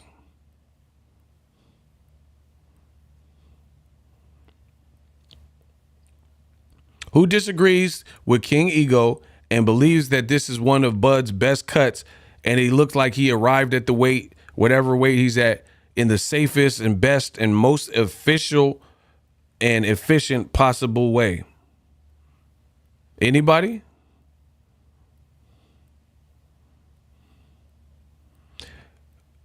I'm going to ask one more time. Shout out to Marino. Does anybody here see this? This I hate. This is the one thing I hate about boxing. Y'all frequently tell me I don't know what I'm talking about when I make a static video. Meaning, Crawford said he wants Eminem to walk him out. I seen that. I mean, good luck. I'm still picking Errol. I like Eminem, but I'll still pick Errol to win. So you can go and have Marshall walk you out. Terence Crawford can walk out to lose yourself, get in the ring, get beat by the southpaw EJ and lose yourself. That's a bar. Listen, I told you, listen, that's a bar. Hold on. Give me my likes. Give me my money and give me my likes. That's all I want. That's all I'm taking from the boxing game. I'm gonna keep robbing the bank. Listen, Crawford wants to walk out with Marshall. He walking out with Eminem to lose yourself. Get in the ring with EJ, a tough southpaw. You gonna lose yourself. Oh my God. Oh my gosh, bro. I promise you I'm him. I said you want to walk with Marshall. Terence want to walk with Marshall. That's Eminem. They're going to walk out to lose yourself. You're going to get in the ring with the powerful southpaw EJ and lose yourself. That's a bar. Bro, yeah. Look, if you had one shot from North Omaha, would you capture it? Or would you let it slip? His palms are sweaty, knees weak, arms is heavy, this vomit on the sweater already. Like, bro, Omaha spaghetti. He's nervous, but on the surface he looks calm and ready to drop bombs, but he keeps on forgetting what he wrote down. The whole crowd goes so loud they open their mouth. Bro, 8 Mile can't save you. What, Eminem can't save you from that?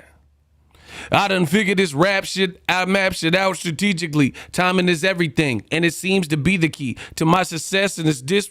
Like, bro, what is it, Marshall? That's not gonna do nothing. Let them dish you first and respond immediately in order to, like, flubber you cubber, abba you ubber uber, we could just up to.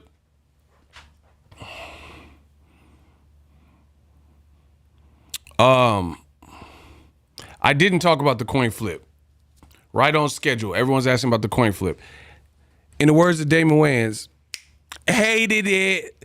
That was garbage, bro. First of all, shouldn't be no coin flip because Bud is the B-side.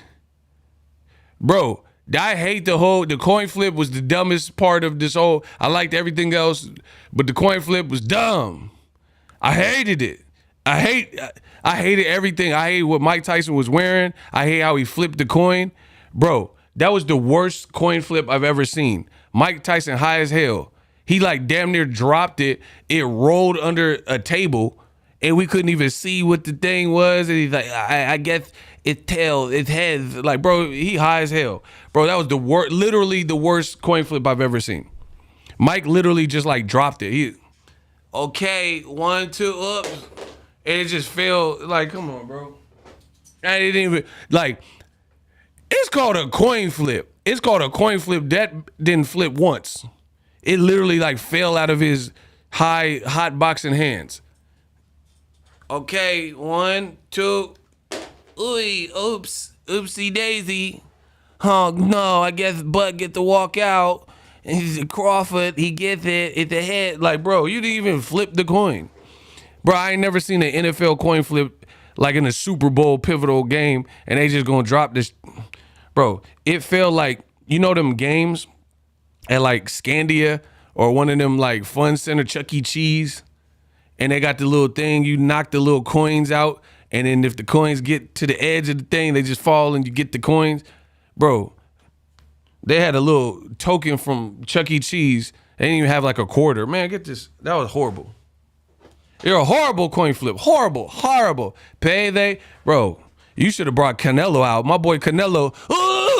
Bro, my boy Canelo would have flipped the coin. He got some hands. He would have flipped it better. Canelo would be like, hey, get the coin. I got the coin.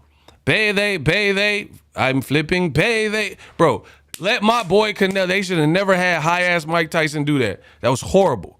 You should let my boy Canelo, you should let Canelo get up in there.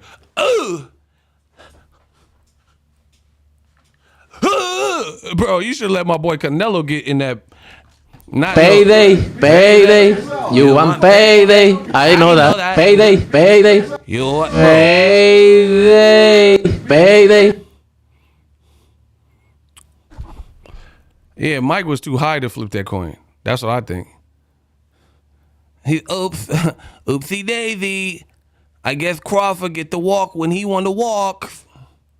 Man, hell no, reflip. Man, hell no, that wasn't even real. It didn't even flip. That's not a coin flip, bro. Oh, shucks. I guess Crawford gets it. Crawford does what he wants. Errol, sorry. I'm so sorry. I dropped the coin. Bro, you could have got anybody else. You got any other person named Mike. Michael Jordan, yeah. Michael Myers, I'd rather him do it. Michael Phelps. Michael McDonald. You could have got any other Michael. He literally dropped it and it rolled under the table. The camera couldn't even capture to see what it was. Bro, it rolled under the table like Chucky. Remember when she picked up Chucky and he rolled under the couch? She got scared and dropped him and he rolled under the couch. Like my boy Chucky. Remember Child's Play 1? Talk to me, goddamn it, I'm gonna throw you in the fire. And then she like checked for batteries and his head spun around. Chucky flew under the couch. Bro, it rolled under the table like Chucky. Day Dewey Dembala ya tuze me esta. Bro, that coin talking about Day Dewey Dembala ya tuze me. Give me the coin flip, I beg of you.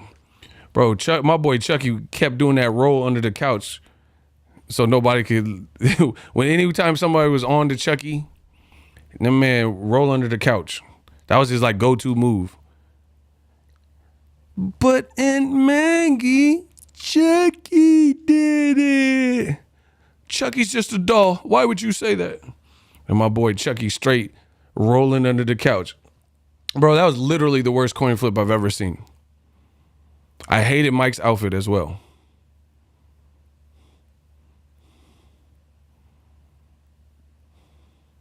I think he was high, probably. He hot boxing. Oh, it's time for me to go out. Oh, hold on, let me hit this. And let me hit this. I'm gonna flip the coin.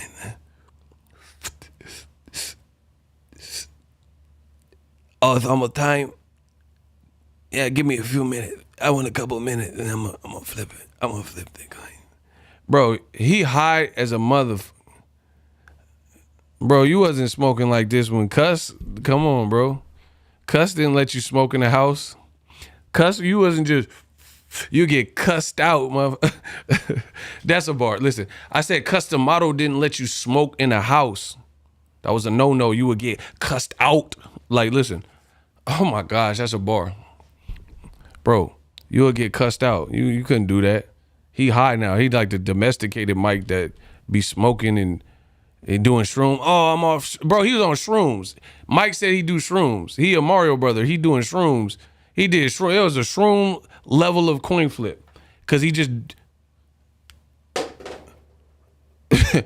guess Terence gets it. Man, hell nah. Why does B-Side Bud even get that luxury, bro? Tell me why. Like, you the beast. When, like, imagine Canelo. Hey, get the payday. You imagine him letting Caleb Plant or Billy Joe Saunders or Avni Yildirim even let him flip. Errol is a beast for even allowing this because he clearly was the A side, but he got Crawford with the Axel Foley, the Axel Foley fro, and he's so deluded that he thinks his accomplishments have equated to him being on the same level and he wants to be equal. So Errol just went with it. I would have never even gave him the option of doing a coin flip. You walk out last. But truth be told, we probably wouldn't get the fight because Crawford would be like, no, I'm not doing it unless we do it.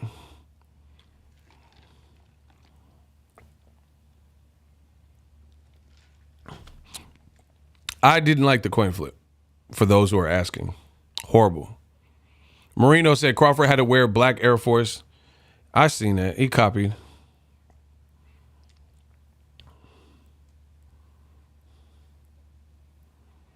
My man Octavio sent money to my Bank of America in the way of Zelle.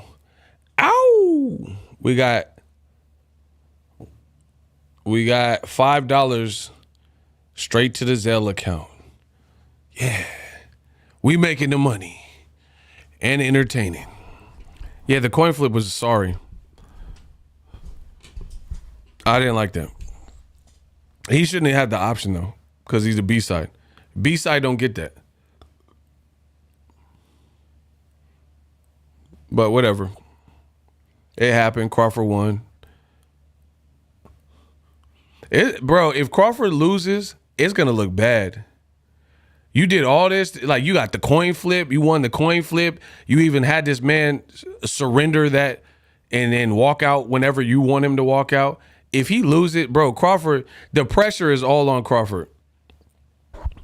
Bro, I promise you, the pressure is, listen, the pressure is 1,000. Errol don't even have no pressure, bro.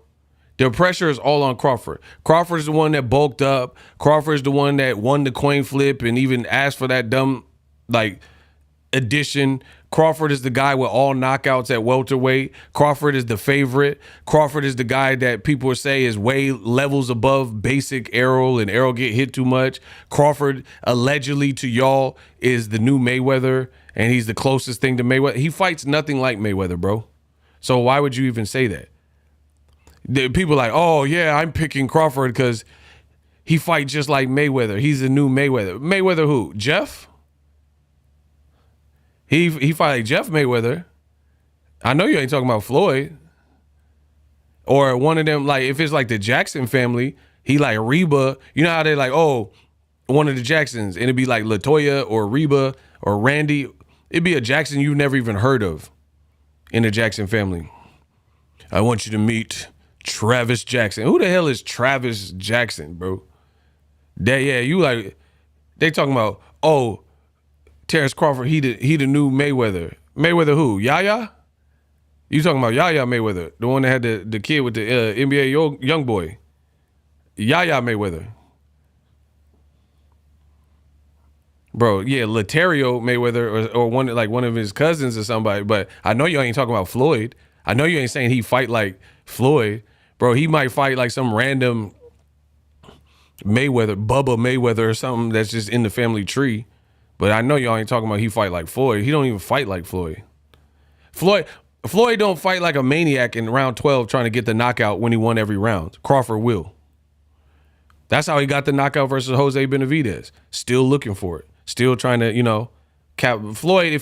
If Floyd skunked you, he gonna just be cool, not get hit with nothing silly, walk around celebrating, the last couple 30 seconds of the round because you didn't beat him. Bud still like trying to get the knockout when he won 11 rounds or whatever, the bulk of the rounds.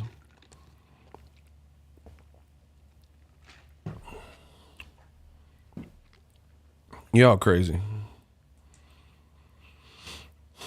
Yeah, the pressure's on Crawford. Anyway, about the Crawford weight drain to me. And like, okay, when I'm saying weight drain, I don't know exactly what's up with his camp. I'm not in his camp. The bottom line is he either cut weight too quick and he like overworked and overtrained and got to the weight too quickly, or he's having trouble making weight. Because I think the dumbest thing that Crawford's team did is you're not bigger than Errol, for real, and you're not stronger than Errol. So all these, like, look, he bulking up. Why did he do this? This is bigger than I've ever seen Crawford really look.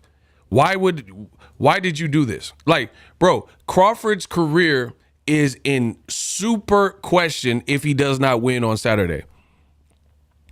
I promise you. Here's why. He says Errol Spence is basic and manufactured and sucks and PBC hype job and all this stuff. Why are you doing so many different things in this particular camp if Errol's that low on the totem pole? Just think about what I'm saying. I know I'm the best in the business, and I know I make a hell of a lot of sense. If Errol, this is why I always encourage you guys to just keep it real. If somebody's good, just say they're good. It's so much less strife and struggle to keep it real and tell the truth than it is to lie, because a lie begets another lie, right? You have to just continue to lie if you get caught up in the lie and then people start questioning your lie. So it's just better to just have told the truth to begin with, which is what I do on my channel, which is why I'm highly successful on YouTube making boxing. You can't say Errol Spence is blase blah and he just was moved good and manufactured, but then you bulking up to a weight that I've never really seen you at. Why do that? Why didn't you do that for Mean Machine? Why you ain't do that for Yildirim? Or not Yildirim, whoever. He fight guys like Yildirim. You know what I mean? Why do you look bigger at the starting of this camp? Look. That looked bigger than I've ever seen Crawford look. So why'd you start at a higher weight, basically? Look. Have you ever seen Crawford appear to look bigger than this? Ever. In his whole career. And I know it's not in his past divisions because that wouldn't even make sense. He wouldn't be able to make the weight at 35 or 40 if he was looking like this. Listen, have you ever seen Crawford look this big entering his training camp? Yes or no? Listen, yes or no. Point me to the fight where Crawford has ever appeared to be bigger than any of these pictures that I am showing you to start his camp. Yes or no, Crawford, for this camp with Errol, the guy we're saying is actually good, he looks like he packed on muscle mass. I've never seen Crawford look like he looks in any of these pictures ahead of his fight. So that means you had to cut weight, probably more than you've ever had to cut, because I've never seen you look quite so massy, right? You've always been a lanky dude and the muscles didn't really matter. So, in my opinion, I believe Crawford has had some issue with his weight cut. Listen, he got with Snack in his Porter fight or whatever, and then all of a sudden you look bigger than you've ever looked. So if Errol is not that good, why did you bulk up for Errol Spence?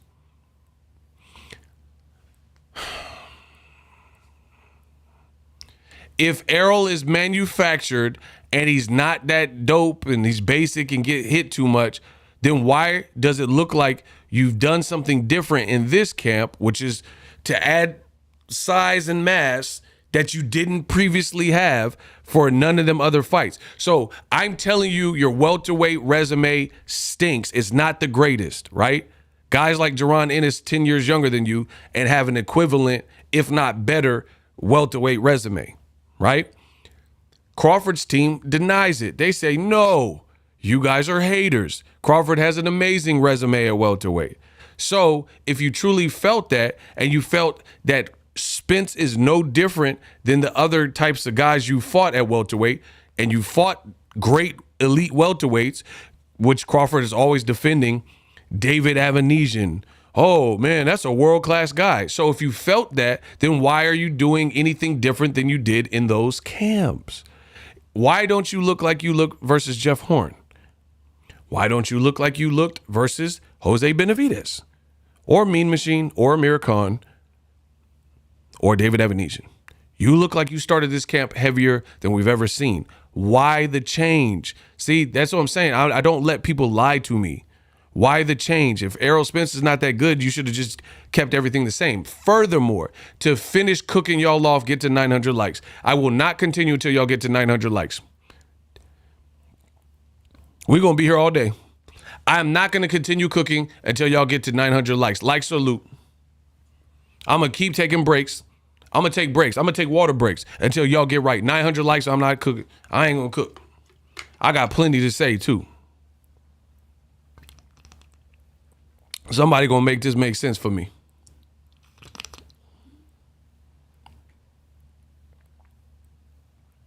Great questions. Shout out to Sean P. Why did Crawford bulk up if Errol ain't it? Why is Bud Errol toughest fight if he has a horrible resume? What are you talking about? Oh, he's saying the question on both. Nah, that last part is cap though. Bro, no one, that you not, listen, this everybody want to beat Boxingego. Let's start there. Shout out to Rashid Mohammed. Everybody want to be like Boxingego. I'm meticulous. The reason I say things, it actually makes sense. Y'all say things trying to compete with me, and you can't compete with me. I'm deliberate, and I'm effective, and I'm a strategist. So he's saying, oh, if Bud has a weak resume, then why is it his toughest fight? First of all, we don't know if it's his toughest fight. We have to see how the fight plays out. Second of all, you could still have a weak resume. No one has taken away and said that Bud Crawford is not a good fighter. So, of course, on paper, you just have to prepare for the best. That is not comparable to the question I'm asking, which is why if Errol is this downgraded champion who's a paper champion and manufactured, why are you preparing different for him? Completely different. You're not going to try to slide that in like these are the same analogies. Your analogy is not the same as what I'm asking. Errol Spence has done nothing but praise, and Derek James. They never said Crawford sucks or he can't fight. Errol's like, oh yeah, I'm gonna break him. It's gonna be tough, but I can break him down. Crawford's team, crab in the bucket mentality. They be hating on Errol and saying that Errol is not tough. He's not good. He's just a robot and all this other stuff. That's completely different than what I'm talking about. So don't try, oh no, there's questions on both sides. No, Crawford's team be hating and they be stepping down Errol Spence's ability. So why are you bulking up if he's what you're saying he is? Errol Spence has never said Crawford's a bum. He says his resume is light, which it is. That doesn't mean he doesn't think he can fight or have a crafty style. Stop. We need 6 more likes. 6 more likes and I'll continue the cookage. Like salute. Y'all better work. Y'all want me to work, y'all go work.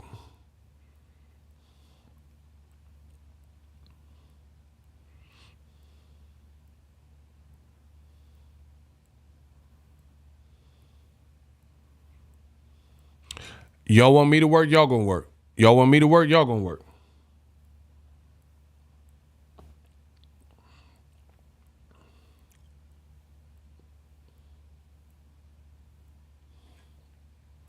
So anyway, Crawford's team is the crab in the barrel mentality, and they keep saying that Errol's not good and all that. That's completely different. So here's the other thing. Why did Bud bulk up? Listen, just hear me out. I dare someone to prove me wrong with these points. If they're saying Errol is manufactured and was just moved the right way, right? Why did you bulk up for him? That's one question. You physically look bigger than you've ever looked starting your camp. That's the first question. Part B to that, the second part is this. If Errol Spence is not this good fighter that you keep telling the public, you know, oh, he's not on my level and all that type of stuff. You have all knockouts at the weight class at welterweight. Why do you need to bulk up if your claim to fame is you've been knocking out every welterweight? We're saying, me and Kamal and the real boxing fans, we are saying that you knocked out all these guys at welterweight because you weren't fighting guys who were elite at the time in which you were fighting them, or there was always something to it. They were shot in the leg. They were off a long layoff. They were one or two 0 fights away from retirement. So what me and Kamal and Ego's Army is saying actually makes sense. We're saying, yes, Crawford is a talented fighter, but he's not fighting equally dimensional people, or he's not fighting people in their prime, yada, yada, yada. That's why he's knocking everybody out and looking good. It's not that he's a bad fighter. It's that you're a great fighter, but you're not fighting equally great fighters with something to lose like a belt. Except for Jeff Horn, and he should have never been the champion. You literally fought for a belt in 2018, right? And you've never fought a champion in 5 years. No unification. He don't even have like a fake like guy that should be a champion that got robbed. He don't even have that. Like, let's say Ugas. I thought Ugas beat Sean Porter. So if Terence Crawford thereafter, where I think Ugas should have beat Sean Porter, if Terence Crawford fought Ugas and beat him, even though he didn't have a belt, I would have respected it. Because I think Ugas beat Sean Porter, so technically he should have been a champion. You didn't even fight someone like that got robbed that should have had a belt. You know what I'm saying? So you fought one champion that should have never been a champion, and you didn't even fight guys that like got jobbed or jerked out of a championship. You didn't fight no one like that. Or like, yeah, I mean, we know he didn't fight Boots and Thurman and all that. That's what I'm saying. So the other thing is, like I said, if he got all knockouts, why did you bulk up? Just answer this question. If Errol sucks and he's basic, why did you bulk up? If Errol sucks and he's basic and you already got all knockouts out the weight, why would you change anything? Why would you change your weight versus Errol Spence if you have knockouts all in the division? Like, just think about it. Bro, I am truly God's gift to boxing talk in the digital space. This is so easy for me. You know you can't outthink me. You know this. In your heart, you know this. You know there's no one nicer than me. I'm the best in the business. You truly know this. Answer my question. If Crawford has all knockouts at welterweight, that means you stretched everybody. You're saying me and Kamal and Eagles Army are hating on your resume. It's a great resume full of world-class people at world-class times you're fighting them, right? If that was the case, what you're saying, if it was true, then why are you bulking up for Errol Spence, who we are saying is the best guy you've ever fought in your entire career? Why wouldn't you just be business as usual? You already have all knockouts. So if Errol Spence is no different than the guys you've been fighting, then why do you have a different approach to your training, which is to stack up and bulk up? Boom. That makes no sense. For example, Artur Beterbiev has a 100% knockout ratio. I want to say off the top of my head, he's like 19-0 with 19 knockouts.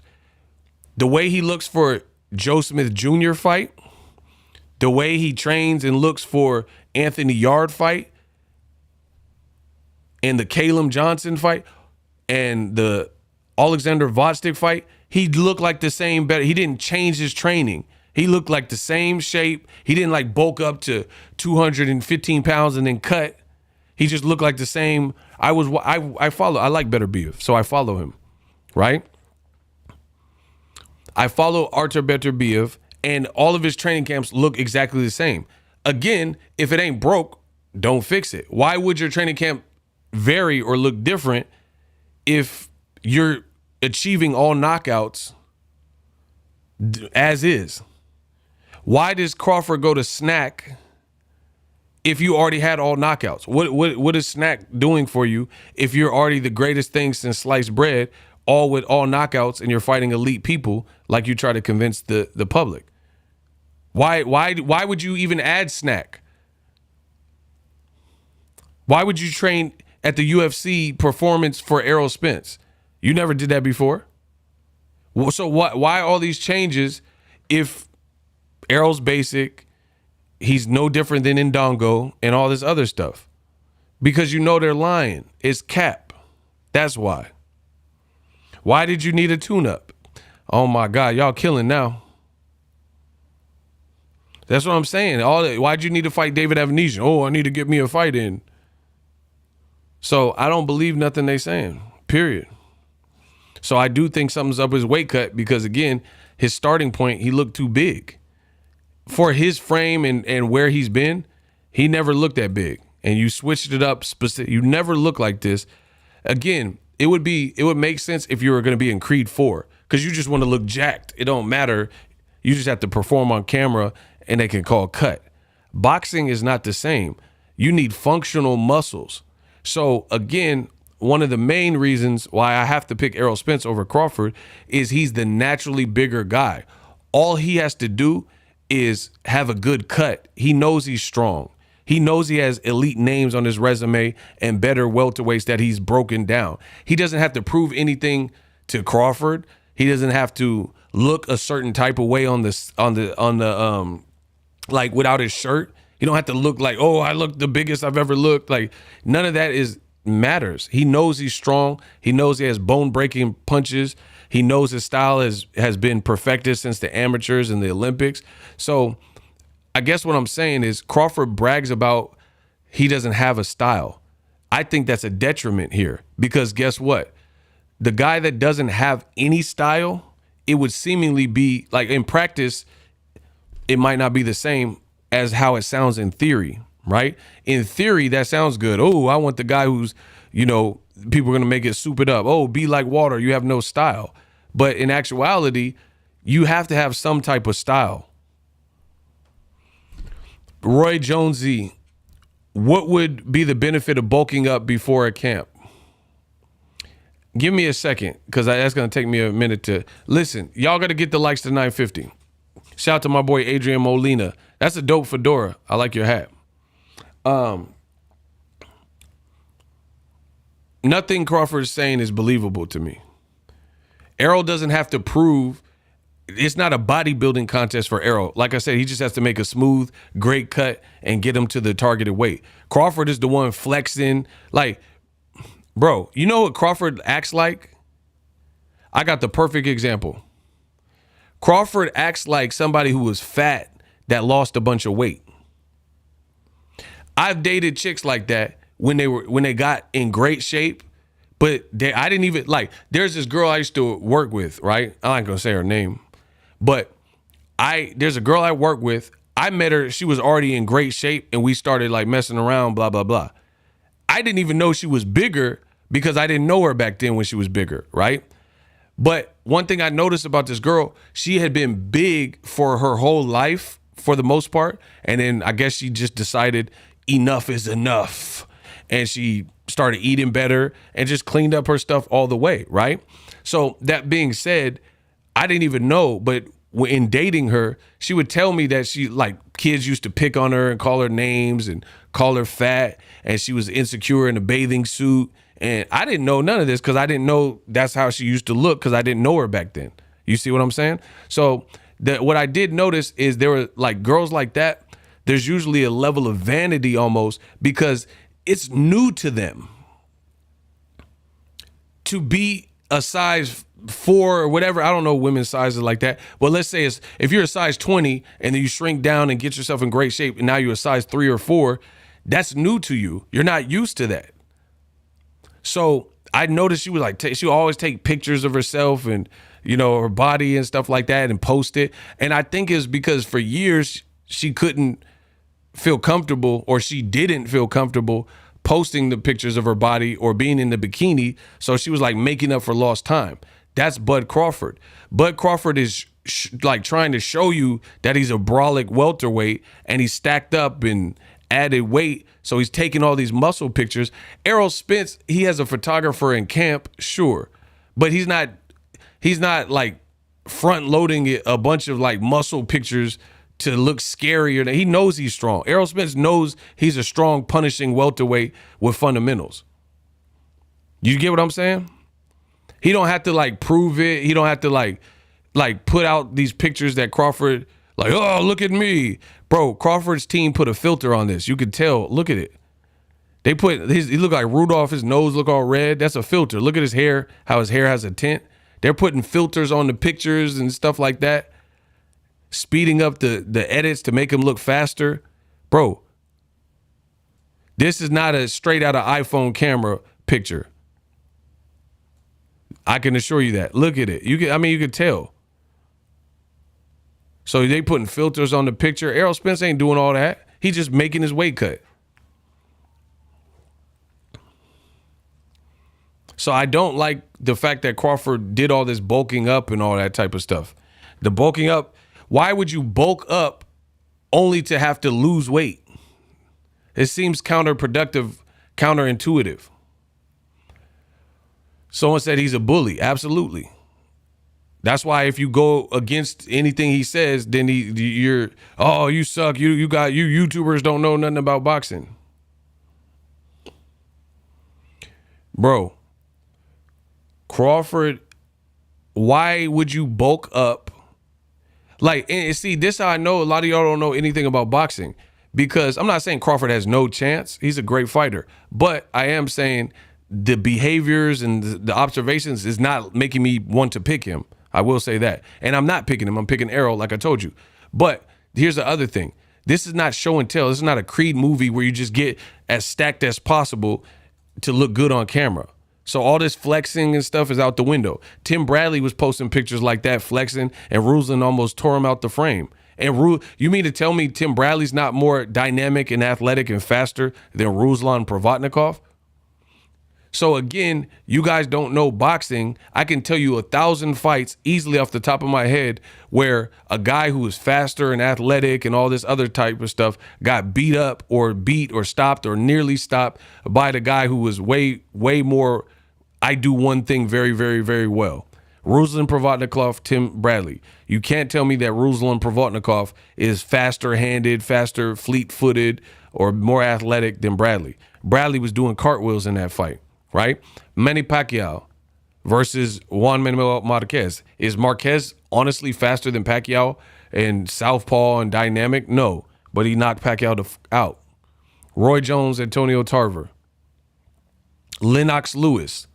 Lennox Lewis is a basic. You keep calling Errol basic like it's a bad thing. Lennox Lewis is a basic heavyweight under the tutelage of the late, great Emmanuel Stewart. And Emmanuel taught him little things to do different. He was like, instead of having your glove right here, put it right here and you can just bring it back here. Like, I've seen Lennox Lewis do these interviews and he's like, just move it an inch and you good. Lennox had a jab. He can clinch. He was the bigger man and he knocked out a more dynamic Mike Tyson. Say what you want about the fight. That's what happened. So boxing has showed you Meldrick Taylor, far more speed, dynamic than Julio Cesar Chavez, and Julio Cesar Chavez got the knockout. I'm not here to argue about the ref's decision and all that. As it sits, he got knocked out. Adrian Broner, more athletic than Maidana for sure, faster hands, but the brute force and continued heart and rugged pressure of Maidana and jab, because he perfected his jab, and with Robert Garcia, Maidana hurt Broner. You see what I'm saying? Jermaine Taylor losing to Kelly Pavlik. Kelly Pavlik was just a bigger, strong white boy from Youngstown, Ohio. And even though Jermaine Taylor gave him some work, he ended up coming back and stopping Jermaine Taylor. Same thing with Carl Froch and Jermaine Taylor. Carl Froch is a gutsy guy with power. Jermaine Taylor had more dynamics and athleticism and rhythm. All these dudes lost. And y'all keep telling me Crawford finna win because his athleticism. But that's only a small segment of boxing. There's a lot of athletic guys like Pacquiao that been knocked out. Which leads me back to the weight conversation. If the reasons you guys are telling me that Crawford wins, if you do drastic weight cuts and bulk up, couldn't that potentially harm those advantages? Listen to what I said. If you stack up, get jacked, get ripped, add muscle mass, and bulk up trying to show that you're a big, strong welterweight, and your bag is like speed, quickness, footwork, and movement, or whatever, all these reasons people are picking Crawford, you run the risk of stifling those because you added mass and then had to cut the mass.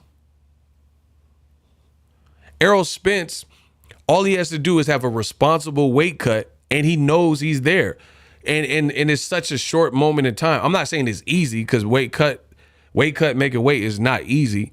But all he has to do is arrive at the scale, go like that, do an intense face-off, and then go back with his team, get on a bus or wherever, Tesla or wherever, go get something to eat and chill out with his family and carb up, rehydrate, put some liquids back in your body. And literally after he get off the scale, you see what the fighters do. Pedialyte, they literally get off the scale before they do the face-off, many fighters.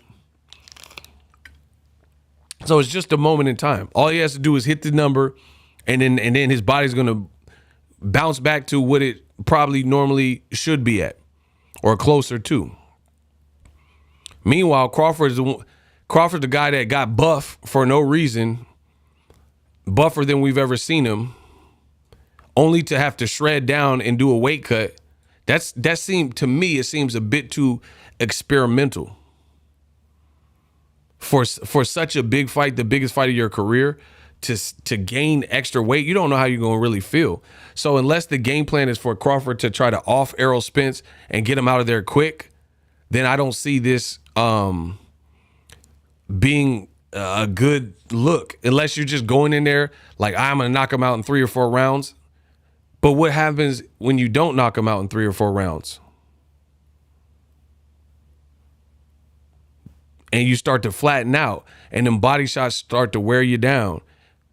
And one of the things that is driving me nuts, man, is driving me nuts.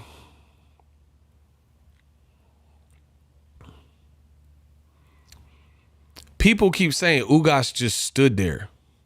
Ugas just stood there. Some of you do not know boxing, and I hope that you unsubscribe from me. It's the dumbest thing.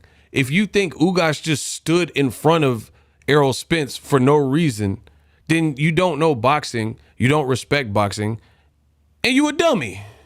He's just saying, like Ugas, he been fighting in Cuba, defected to America, and he just decided to slug it out with Errol Spence. No, Errol Spence has a style. I call it a snake style. Hear me out. Even Errol said himself, Ugas stood there, to be honest. I ain't hear him say that, but he did. Okay, that's not how that works. Even if he stood there, he's standing there for a reason. Maybe he stood there, like, let's say the first round he stood there. And then when he started trading, then you get lured into the wrong fight. That's why you stuck there. And then when them body shots start wearing you down, you stuck there. Bro, I don't believe that. Like, okay, even if you say he stood there, bro, he stood there and he started getting beat up on the inside and hit with hard shots. So that's why he stayed there. Like, if he didn't take damage, then maybe he gets on his bike.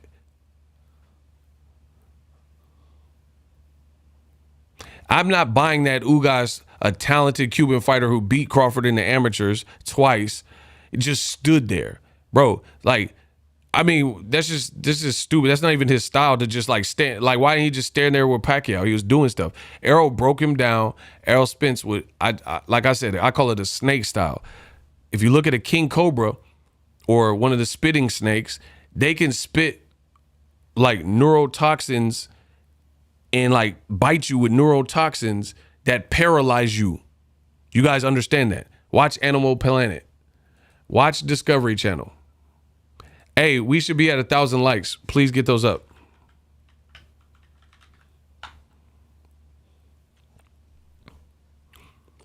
So again, I call it a snake style. You fight a guy like Errol Spence, he finds a way to make you fight his style of fight, and it's like a snake. A snake bites you, and then their fangs, they inject this neurotoxin. So now there's neurotoxicity when it comes to what's coursing through your veins, right? And now you're almost paralyzed, so you can't do nothing to get away from the snake. That's what Errol does. He start putting that presence on you, cutting off the ring, putting that pressure. You have no choice but to sink or swim or get knocked out. Shout out to Driven by Christ. I love the channel. Always great content. Facts. Hey, if you're just joining, please smash the like button. He said Ugas still ain't back. Facts. That man still ain't came back in over a year. Shout out to LA. Six King in LA. What's up? Bro, he not just choosing to stay. Why he didn't do that with Pacquiao? Why he looked so great with Pacquiao, but not with Errol Spence? Pacquiao always struggled with like boxer punchers, blah, blah, blah. Bud looked drained, ego. But when I say it, I'm the bad guy. Y'all, listen, y'all keep, and see, this is the thing with the Bud Buddies. I state my honest opinion. You don't like it, don't watch my channel. But I'm giving you my real opinion. They calling names. Oh, you're horrible, ego, da-da-da-da. We gonna see. Okay. So I've been standing on, well, I think Bud's weight cut, he cut from a higher weight than he's used to. He might have overtrained and got to the weight quicker or some type of weight. See, okay, listen, when I'm saying weight drain, it's not just like there's multiple ways to define weight drain, if that makes sense. What is weight drain to y'all?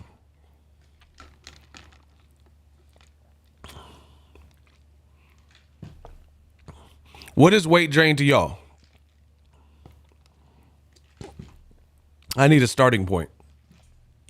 Somebody explain to me what weight drain means in boxing. No, not the side effects. No, I'm not asking the side. I'm saying what is weight, to be weight drained is what? Not side effects. What does it mean? What does it mean when someone says you're weight drained? Define what weight drain is, not the side effects. Northern California where it rains, game, yay area. Shout out to Mike Easy. You did. Mike Easy, you beezy. Okay, when you can't perform like normal because your body is crashed. Okay. Not having enough energy to operate. Lacking fluids. Okay. So when I'm saying weight drained, it's not simply just Terence Crawford can't, like, there's two dynamics to weight drain, and I'm going to explain.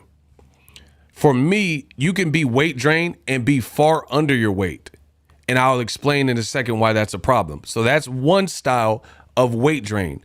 When you arrived at the weight and overtrained and got to your weight too quick and you're far under your weight. Like if you're a welterweight and then you weigh 144 and you're not used to coming in that light, that could be a bad sign, right? Why are you a welterweight and you're weighing 3 pounds less? Unless you're like a Pacquiao or somebody who's known, like Floyd, who's known to kind of be 2 or 3 pounds under. So that's one type of weight drain. The other type of weight drain is like you've taken fluids out your body and you just can't make the weight because you're too fat. Like, you know what I'm saying? Like I don't know, Virgil Ortiz or Jojo Diaz or something like that. So when I'm saying weight drain, I don't know specific. I'm not in Crawford's camp, but I do think there's something up with his weight, right? Whether he got to his weight too quickly or he has wearing the hoodie in 113-degree weather in Vegas because he still had weight to cut. Something looks up with his weight and his weight cut. That's what I'm saying. So I told you I would explain from my vantage point why arriving at your weight too soon could be a problem. Listen, we are a few likes away from 1,000. Please get those up. Shout out to Richie Roman. Let's get to 1,000.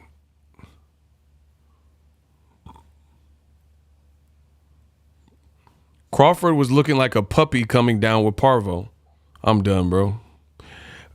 And if Crawford looks worse than you've seen him, or if he looks flat, or if he's underweight, or something is overweight or underweight at the weigh-in, then all y'all gonna kiss my ass. Or if he looks flat on the night of the fight, anything like that, you better hope Crawford looks superb. You better hope he looks superb and comes out looking like prime Hagler. But anyway, here's the thing. Again, I'm showing you pictures of Crawford. Never really seen him look quite so big. And then he has to drop all this weight that he gained in a certain amount of time. So that could be detrimental. So the reason why it could be bad to arrive at your weight too quickly is because it's supposed to be a gradual weight cut, right? Crawford, people keep saying, people are so dumb in boxing and don't know boxing, and they try to prove me wrong, and then they say stuff that only actually kind of proves me right. People are like, oh, he's weight drained. You're stupid, Ego. How do you know he's weight drained? He said 2 weeks ago he's only 5 pounds away from weight. That could be the problem. These idiots, in an effort to make Boxingego look dumb and look bad, you could have just very well proven my point. Why would he be 2 weeks out and he's 5 pounds away from the weight?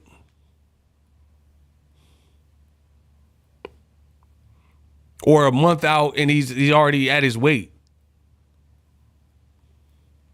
How is that a good thing? But then you look at a guy like Errol Spence, and as the week progresses, he cuts down a little bit more, a little bit more, a little bit more. That's called a taper. Gradually getting to Friday, and then he touched that scale at 147, do a couple pictures like this, go eat. That's a proper weight cut. Not, oh, I'm ahead of schedule. That ahead of schedule in boxing when it comes to a weight cut could actually be to your disadvantage, because I don't even know why I'm even talking boxing to some of y'all, because y'all don't even know what y'all talking about. It's just a waste of my time, I feel. That's why it's called peaking. You don't want to peak too early. Like, so imagine if you have a fight in December and you peak right now. How are you peaking right now and you don't fight until December? That's not a good thing. You see what I'm saying? Because you're at your maximum sharpest. That means you have to hold your weight till December or November or October or whatever. You're too ahead of schedule. That's not good typically in boxing. That's why when you see guys who have like had these super long training camps because their fight keep falling apart, like Stanionis, and their fight keep falling apart. That's why it's really taxing on the body, because Stanionis mess around be in camp for 11 months. So he's just training like a mule for a year, and he still ain't fought Virgil Ortiz. That's not a good thing. He like close to weight, and then Virgil cancels, or he has to cancel. And then he close to weight again, and is feeling sharp and feeling peaking, and then Virgil cancel. And then he go through another camp, and then Virgil cancel again. Like, that's not good for you, because it's like up and down, up and down. So the people who are trying to argue with me, oh, you idiot, how is he weight drained? Crawford said he was 2 pounds away from his weight, or 5 pounds, or whatever y'all told me a month ago. Why would he be that close to his weight a month out? So that could indicate that he lost the weight too quick. You went from all this picture stuff, and then now you're a gym rat, so you lost the weight real quick because your body can't hold the weight, and you lost it a month in advance. I don't see how that's a benefit to you, to gain a bunch of weight just to lose a bunch of weight. How does that even benefit you? Ultimately, we'll see on Saturday, but I don't understand the concept of how that would benefit you to bulk up. That's like, even actors. There's certain method actors like Robert De Niro for Raging Bull or Cape Fear or one of these movies, right? Where they'll get in crazy shape to play Jake LaMotta, and then they want to play Jake LaMotta in the Martin Scorsese movie at the end of the movie where he was out of shape and fat and retired. Then he had to gain 40 pounds. That's why it's dangerous for even actors, and they not getting punched in the face. Christian Bale did The Machinist, and he lost all this weight to look like emaciated for this role. And then he gained hella weight in order to do Batman. And they said, oh man, Christian Bale, you're crazy. 50 Cent did it. Mark Wahlberg did it. That's why you have to have professionals and a great like team and nutritionists, because that's highly dangerous for your body to go from one extreme to another. I'll give you another non-boxing example. This is my personal life. I didn't know anything about snowboarding, but we took a school trip to go to the mountains, like Tahoe or something, right? This was when I was in high school. I was underprepared for the weather. I didn't expect it to be that cold. I'm not like a snowboarder, especially at that time. I've been since then. But I'm saying at that time. So I was underdressed. It was a blizzard. It was super cold. I don't know how to snowboard. I didn't think it would be that difficult. I went with some friends that had been to snowboarding before. So we get on the gondola and we go to the top highest diamond mountain or whatever. And I don't know what I'm even doing. So it was a blizzard, and I heard about like Sonny Bono hit the trees and stuff like that, and it got killed. So when you pick up speed on a snowboard, it's scary when you're falling and you don't know, and you don't want to crash into some trees or, see a bear or anything. So let me fast forward this story. In a blizzard, your boy Ego was at the top of the highest mountain, the Diamond Mountain or whatever, not knowing what I'm doing, and I had to like inch my way down to the bottom in a blizzard, and I was underdressed. I was freezing cold. I was so out of it that I went in the bathroom when I finally got to the bottom, and I was just trying to warm myself up. I put my hands under like some warm water. I kid you not, it was probably some of the worst pain that I've ever been in my life, and I have a high threshold for pain. Going from this blizzard and my body temperature being so low and cold to taking my gloves off and putting it under hot water, bro, it sent like shock waves, and it felt like fire engulfed the inside of I see people laughing. I don't know why y'all laughing. Come on, bro. Nah, bro. How y'all laughing? I seen the laugh emojis. Bro, I promise you, it was some of the worst pain. I was probably like close to frostbite. And then I was like, I wasn't thinking, so I just tried to get my hands warm. And I ran them under hot water. It felt horrible, bro. It literally felt like some Mortal Kombat stuff. Sub-Zero touch you and then your whole arm freeze. But it felt like fire. It felt like Scorpion or something just sent fire through my whole body. It felt crazy. Ask anybody that's ever done that. So why did I tell you guys this story? Well, because I'm the best in the business. It was super painful, and the point I'm making is to go from extreme cold to extreme heat destroyed my nervous system or something, because I went from one extreme to the next. So as it pertains to Bud Crawford, why on earth are you trying to keep up with Errol Spence and look jacked and do all these pictures and stuff and look like this, only to have to lose weight, which you're not used to losing this much muscle mass, to fight Errol Spence? So again, you're kind of the same thing. You're going from extreme cold to extreme heat. You're going from the biggest that I've ever seen Bud look to probably being drained or getting to the weight too quick because you're a gym rat and you hurried up and shed the weight off. So again, I don't understand why Bud Crawford and his team decided to bulk up instead of focus on what they're good at, which is athleticism, speed, or whatever people are saying. That don't make sense to me. You bulked up just to lose weight. Unless you're doing it for a movie role or something and there's like a purpose, and you have to be real scientific with it. He says you got to use cold water, then gradually warm up. I ain't never doing that again, so I know how to do it now. I'm just telling you what I did in high school. So again, Bud stacked up, jacked up, looking brolic, bigger than he's ever looked. You did all that just to have to lose weight. Now, is Shakur Stevenson, I'm gonna ask y'all a question. Well, I told you I'm really the best. I'm him Duncan. I'm him Duncan. I'm gonna ask you a question, everybody answer. Is Shakur Stevenson bigger than Terence Crawford? Yes or no? Watch this. Watch how I do y'all greasy. 150 likes, I'm gonna do y'all greasy. Listen. Is Shakur Stevenson a bigger person than Terence Crawford? Kamal said, hell nah. Think about the question. Shakur Stevenson, is he bigger than Terence Crawford? Crawford fights at 147. Shakur got one fight at 135.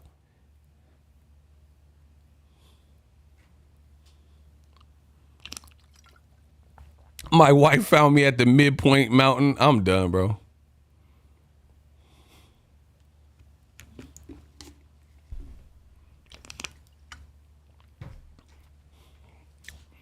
No, is he bigger? So a lightweight is bigger than a welterweight.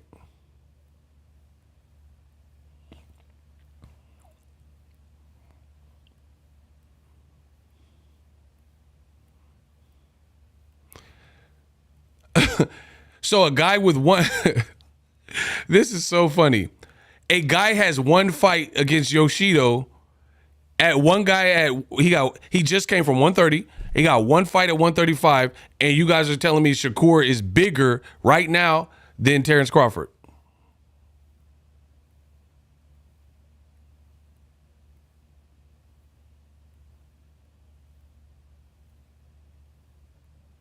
Sid, this is amazing.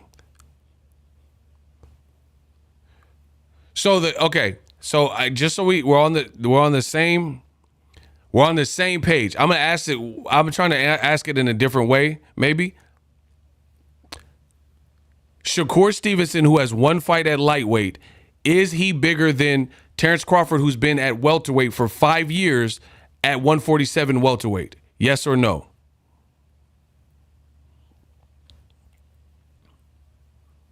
He said they smoking on bud. Is a guy who is a lightweight. So a guy who's a lightweight with one fight at lightweight, he's bigger than Terence Crawford, who's been at welterweight 147 for 5 years. 2018, he moved up.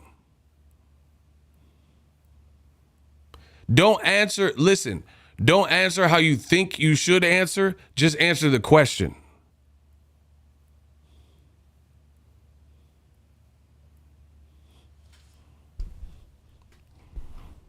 Boss Red said, remember Lewis lost to Rahman after his cameo in Ocean's 11 and Bud just did Creed. I'm just putting that out there. Still no excuses for Bud. Yeah, but I think the Creed was a minute ago. And I think he looked big. I think he bulked up for that movie. That's another thing. I'm glad you brought Creed up. Yeah, he looked bigger in that movie. Crummy, what's up? Shout out to Ego. I wish you much success. Tarver did the Rocky. Okay. Final votes so I can move on. Is Shakur Stevenson, the lightweight, bigger than Terence Crawford, the welterweight? Shakur got one fight at lightweight. Terence Crawford got like 8 fights for the last 5 years. Okay. So you guys are saying Crawford ain't drained. Explain this. That's Terence. Look at this, bro. This is Terence Crawford and Shakur Stevenson. Why does Shakur look so much and bigger than Terence Crawford? Come on, bro. Come on, bro. Bro, when I say what I said, y'all say, oh no, there's no way he's drained. Why does Shakur look, bro, this is I'm the best in the business. Bro, explain to me. I'm the best in the business. Explain to me. I understand Shakur doesn't have an announced fight, so it's his off season. I get that. Terence Crawford is in camp for Errol Spence. I get that. Why does a lightweight who has one fight at lightweight, Shakur Stevenson, look so much wider and bigger than Terence Crawford? Is Bud the biggest puncher Errol faced? No.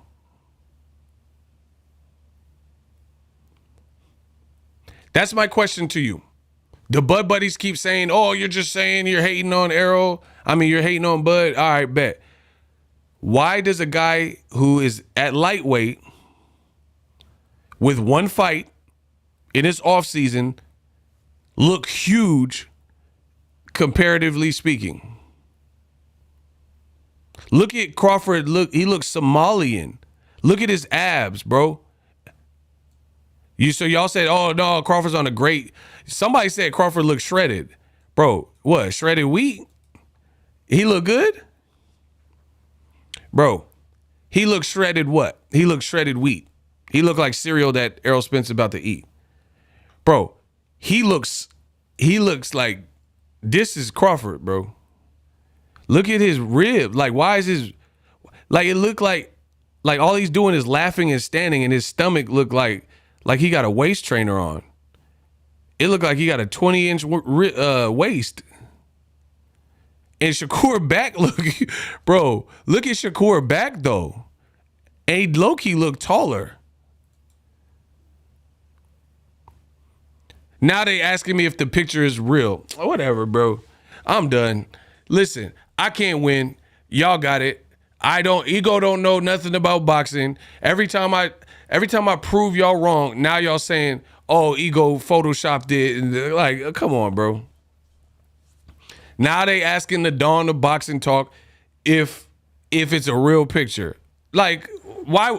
Okay. Why would I post a fake picture of Terence Crawford that I like a Photoshop? Come on, bro. Y'all trying to see, this is what the Bud Buddies do. Y'all lying on me. I'm showing you a real life picture, and then y'all saying I'm the one that's lying. I'm an investigator. Yeah, forensic file ego. Yeah, you can call me that. This is sad, bro. The Bud Buddies, y'all sad, bro. That's what I meant. He bulked up for Creed, and it looks like he's struggling to get the weight off because it was a dumb game plan. We got $5 Cash App. Shout out to Boss Red, and shout out to this $5 Cash App. Thomas Gord. Bud Buddies claiming that Errol Spence was scared at the face-off. All right. Bro, explain to me why a lightweight that just moved to lightweight looks completely bigger, even though he's in camp and cutting. Why does he look so much bigger than him? That's Crawford in this camp. And now y'all lying on me saying, oh, Ego photoshopped.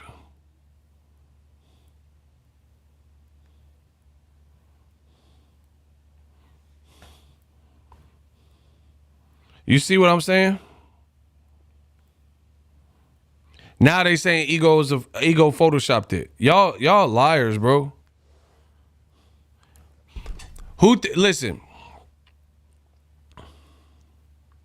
I'm gonna do it like this. These young boys can't beat me. These young boys can't beat me. If you think Ego photoshopped it, say yes, you did. If you think Ego didn't Photoshop that picture, say no. If you think I Photoshopped it, I'm not here for no games. If you think I Photoshopped it, say yes. If you think I didn't Photoshop it, say no.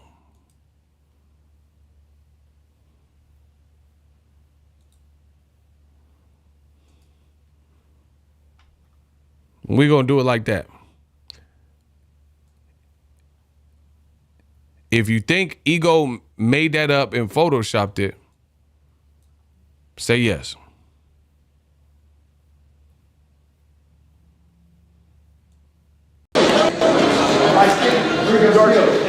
Like his head. What's the deal?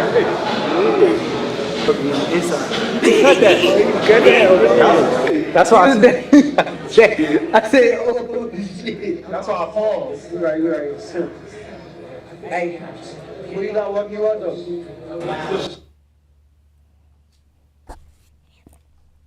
Let me look at these comments.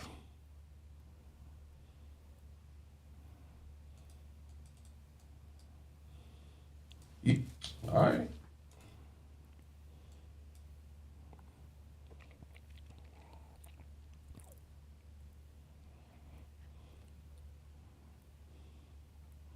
All right, let me look at the comments. Hold on.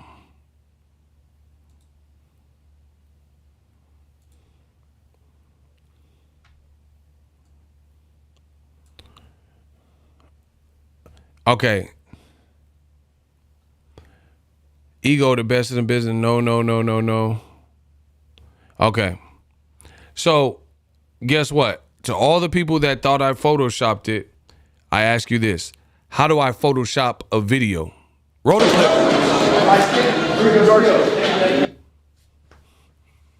And still undefeated. To all the people that said, oh, but Ego, that's fake. You photoshopped it. How do I Photoshop a video? Let me know that.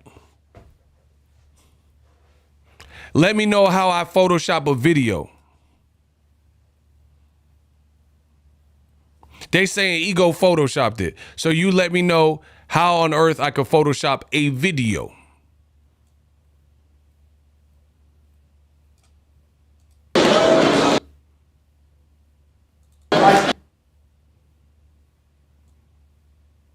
How do I Photoshop this? That's the same thing.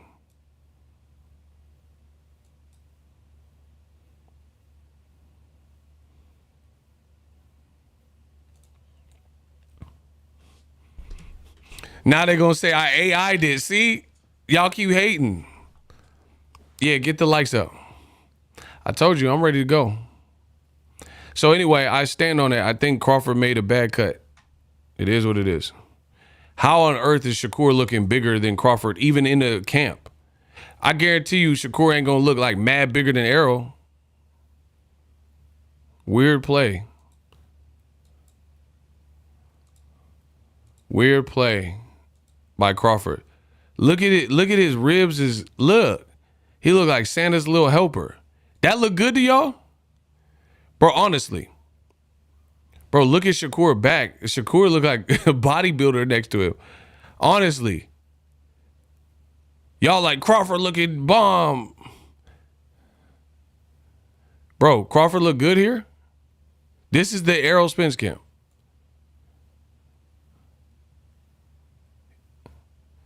Does Crawford look fit and ready to endure Errol body shots? Yes or no? He look ready for them body shots? Somebody said he look ashy. Somebody said he look homeless. I'm done, bro.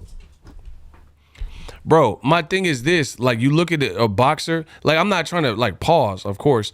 But, bro, Errol Spence, when he rehydrates, he about to rehydrate. Look, Crawford's waist looks tiny, bro. He can endure punishment. If the fight starts getting rough, his body could take that. Like, it looked like he had no more give. This was like whenever they filmed this, but it was for this camp. Bro, so Errol Spence is like, bop, bop, bop, bop, and just crack him to the body. It looks like Crawford body can withstand that. Okay. Bro, this don't look like this. To me, don't look good. Bro, why his stomach look like? I never see Bud's stomach look like ocean waves. Like, bro, I never see his stomach. It looked like you did. That's what I'm saying. You did all this bulking up for what? Bud looked tough, bro. He looked like he wore a waist trainer for a year straight. Bro, and the lightweight looked way bigger than him. And you saying that's tough. Bro, that body looked like it could take, so, now honestly, listen. Bro, I'm honestly, he looked like a pinup girl. Like, when they wear that little bustier thing, his waist looked crazy small. And people like, yeah, he's shredded. Somebody said a BBL. I don't know. Good luck.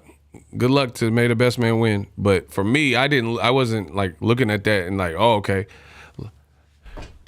Just for I'm gonna make a video about this. I just gotta break it down. Ooh,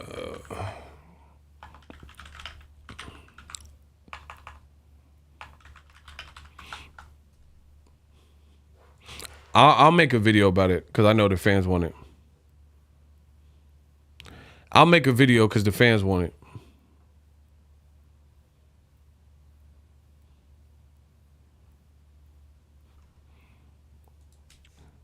So I don't really understand Bud's weight cut, to be honest. Hey, get my likes up. Okay, so this is Ugas at the weigh-in. Look at Ugas. Look at Ugas. That's Ugas at the weigh-in. Look at his core. You see what I'm saying? Look at Ugas's core ahead of the fight with Spence.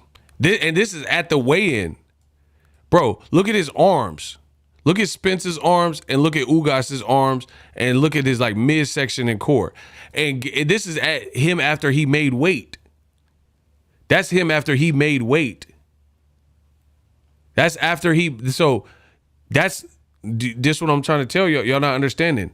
That's him after he made weight. So he made 147 and he looked this big, right?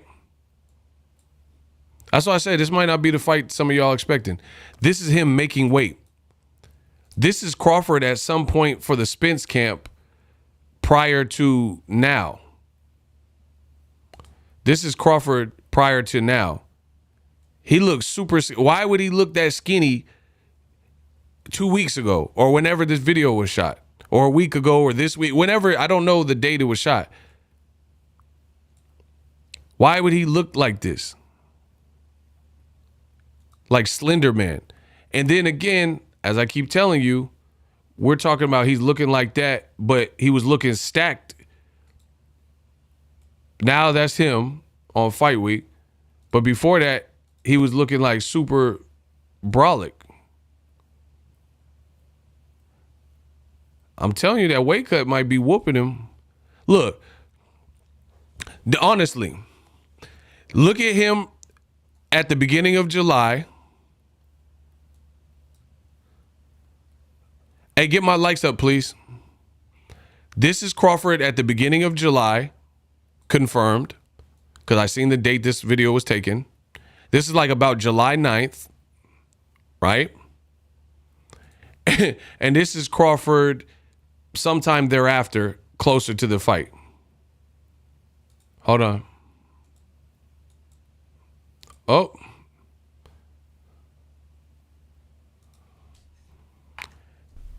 This is Crawford leading into the Spence fight. And he looked like a Somali pirate with a little kid body. And he's supposed to endure. Look, this is his body. I mean, I don't know if y'all can see that. And this is Shakur. Like, bro, I would have never put this out. Look. Look at that. Look at his midsection, bro. It don't look like he really had much to give. Bro, he looked like a little boy in Thailand body. Or a swimmer or something like that. That look crazy, dog.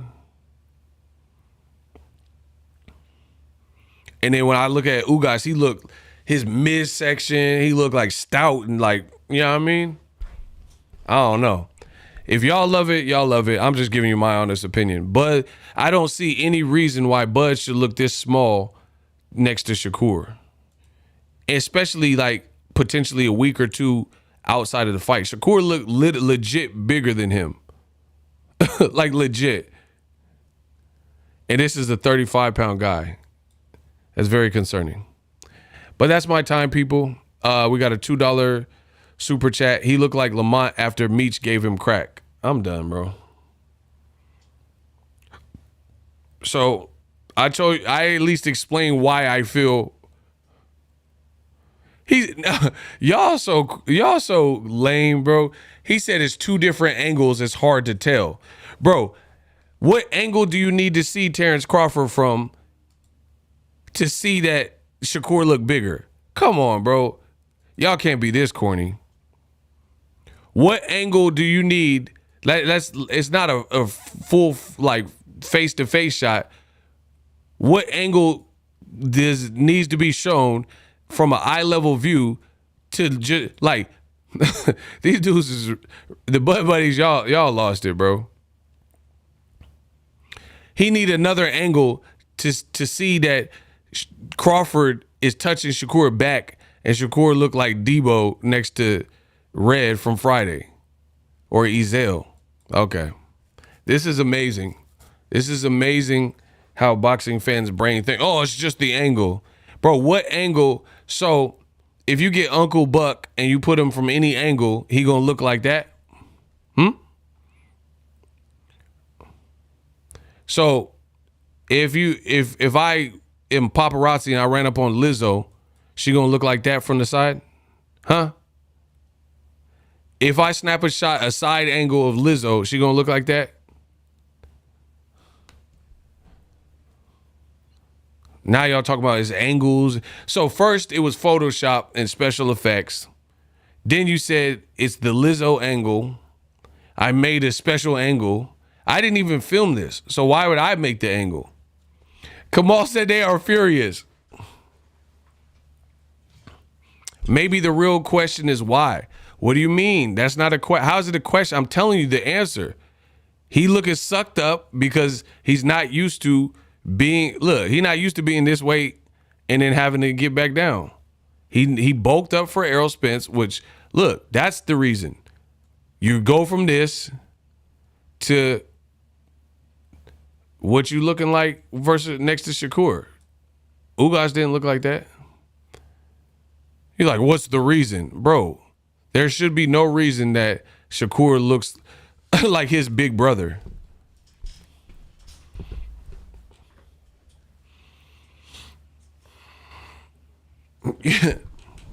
Y'all, it's just the angle. Bro, there's no angle that his waist should look like Cinderella or whatever at welterweight and then be finna fight Errol Spence. Bro, just honestly, does it look like he's there to take punishment? Like his body. So he might have arrived at the weight too early or something. He might have got there too soon because he a gym rat. Because I will say this, Bud's he's a hard worker. He's a gym rat. But that gym rat stuff, it's a science. You're supposed to get to the weight comfortably. You don't want to get to the weight 2 weeks early. Block SR 51. Block SR. Yeah, we gonna hit you with the SR. Yeah, we got the SR for you. We got the SK for you.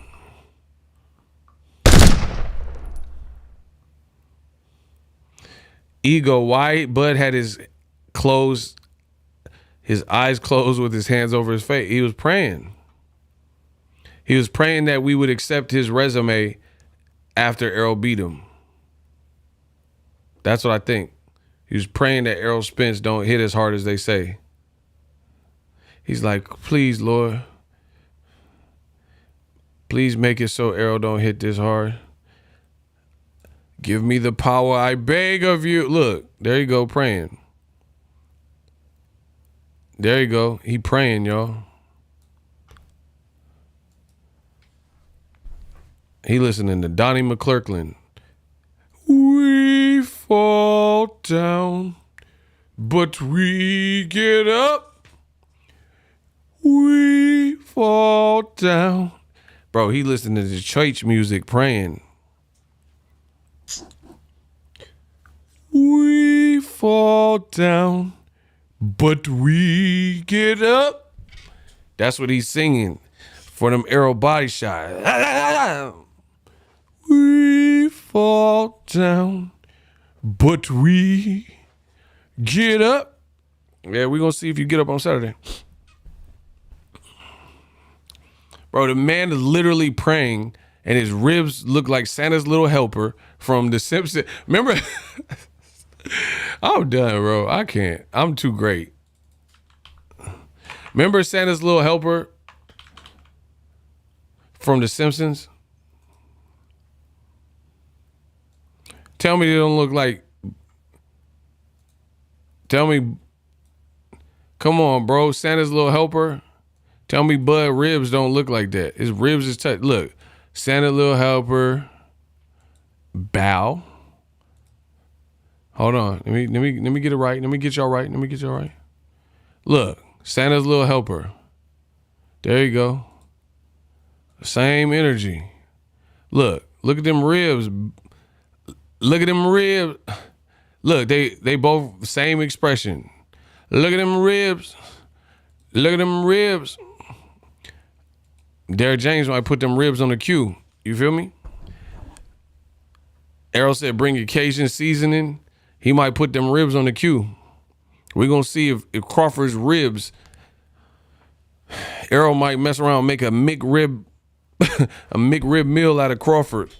I'm telling you, I don't like his base. His base don't look that thick, bro. And pause, of course, pause. But I'm just saying his base, like his trunk, like look at Mike Tyson. Mike Tyson had like a Bolo Young type of look. He didn't look like super shredded and all this stuff. Just like, bro, look at Mike Tyson. The prime Mike Tyson, he just looked big. Like you could tell he worked out and he was dangerous and stuff, but he didn't look like crazy shredded. Like that was his focus on looking as shredded as possible. This ain't a movie. It's not a bodybuilding contest where you just want to see as like look, that's like the boxer prototype. Look at his base. Look at his like trunk. That's what they call it. You see what I'm saying? Like, okay, he's big and he's compact, but he don't look like he's like focused only on like being shredded. Like he's there. He can like take some body. Look, he wasn't crazy 6-packed out, but he's big. Like, you know what I'm saying? Crawford's ribs,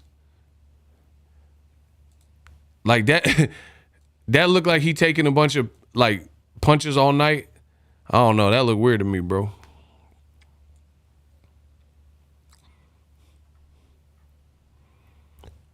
We fall down.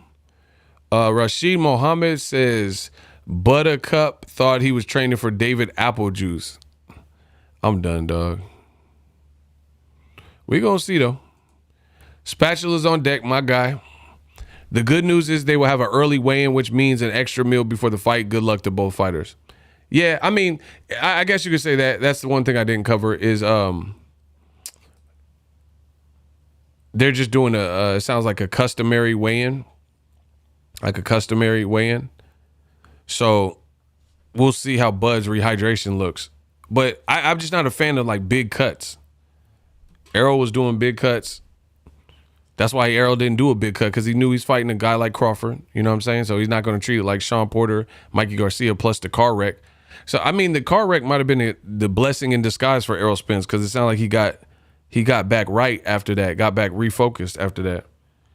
It's kind of hard not to. Something almost take your life. Anyway, I'm out. Hopefully you guys enjoy my stream. I went as long as I could. That's all I got to say. Smash the like button. Subscribe to the channel. More hits coming soon. Deuces.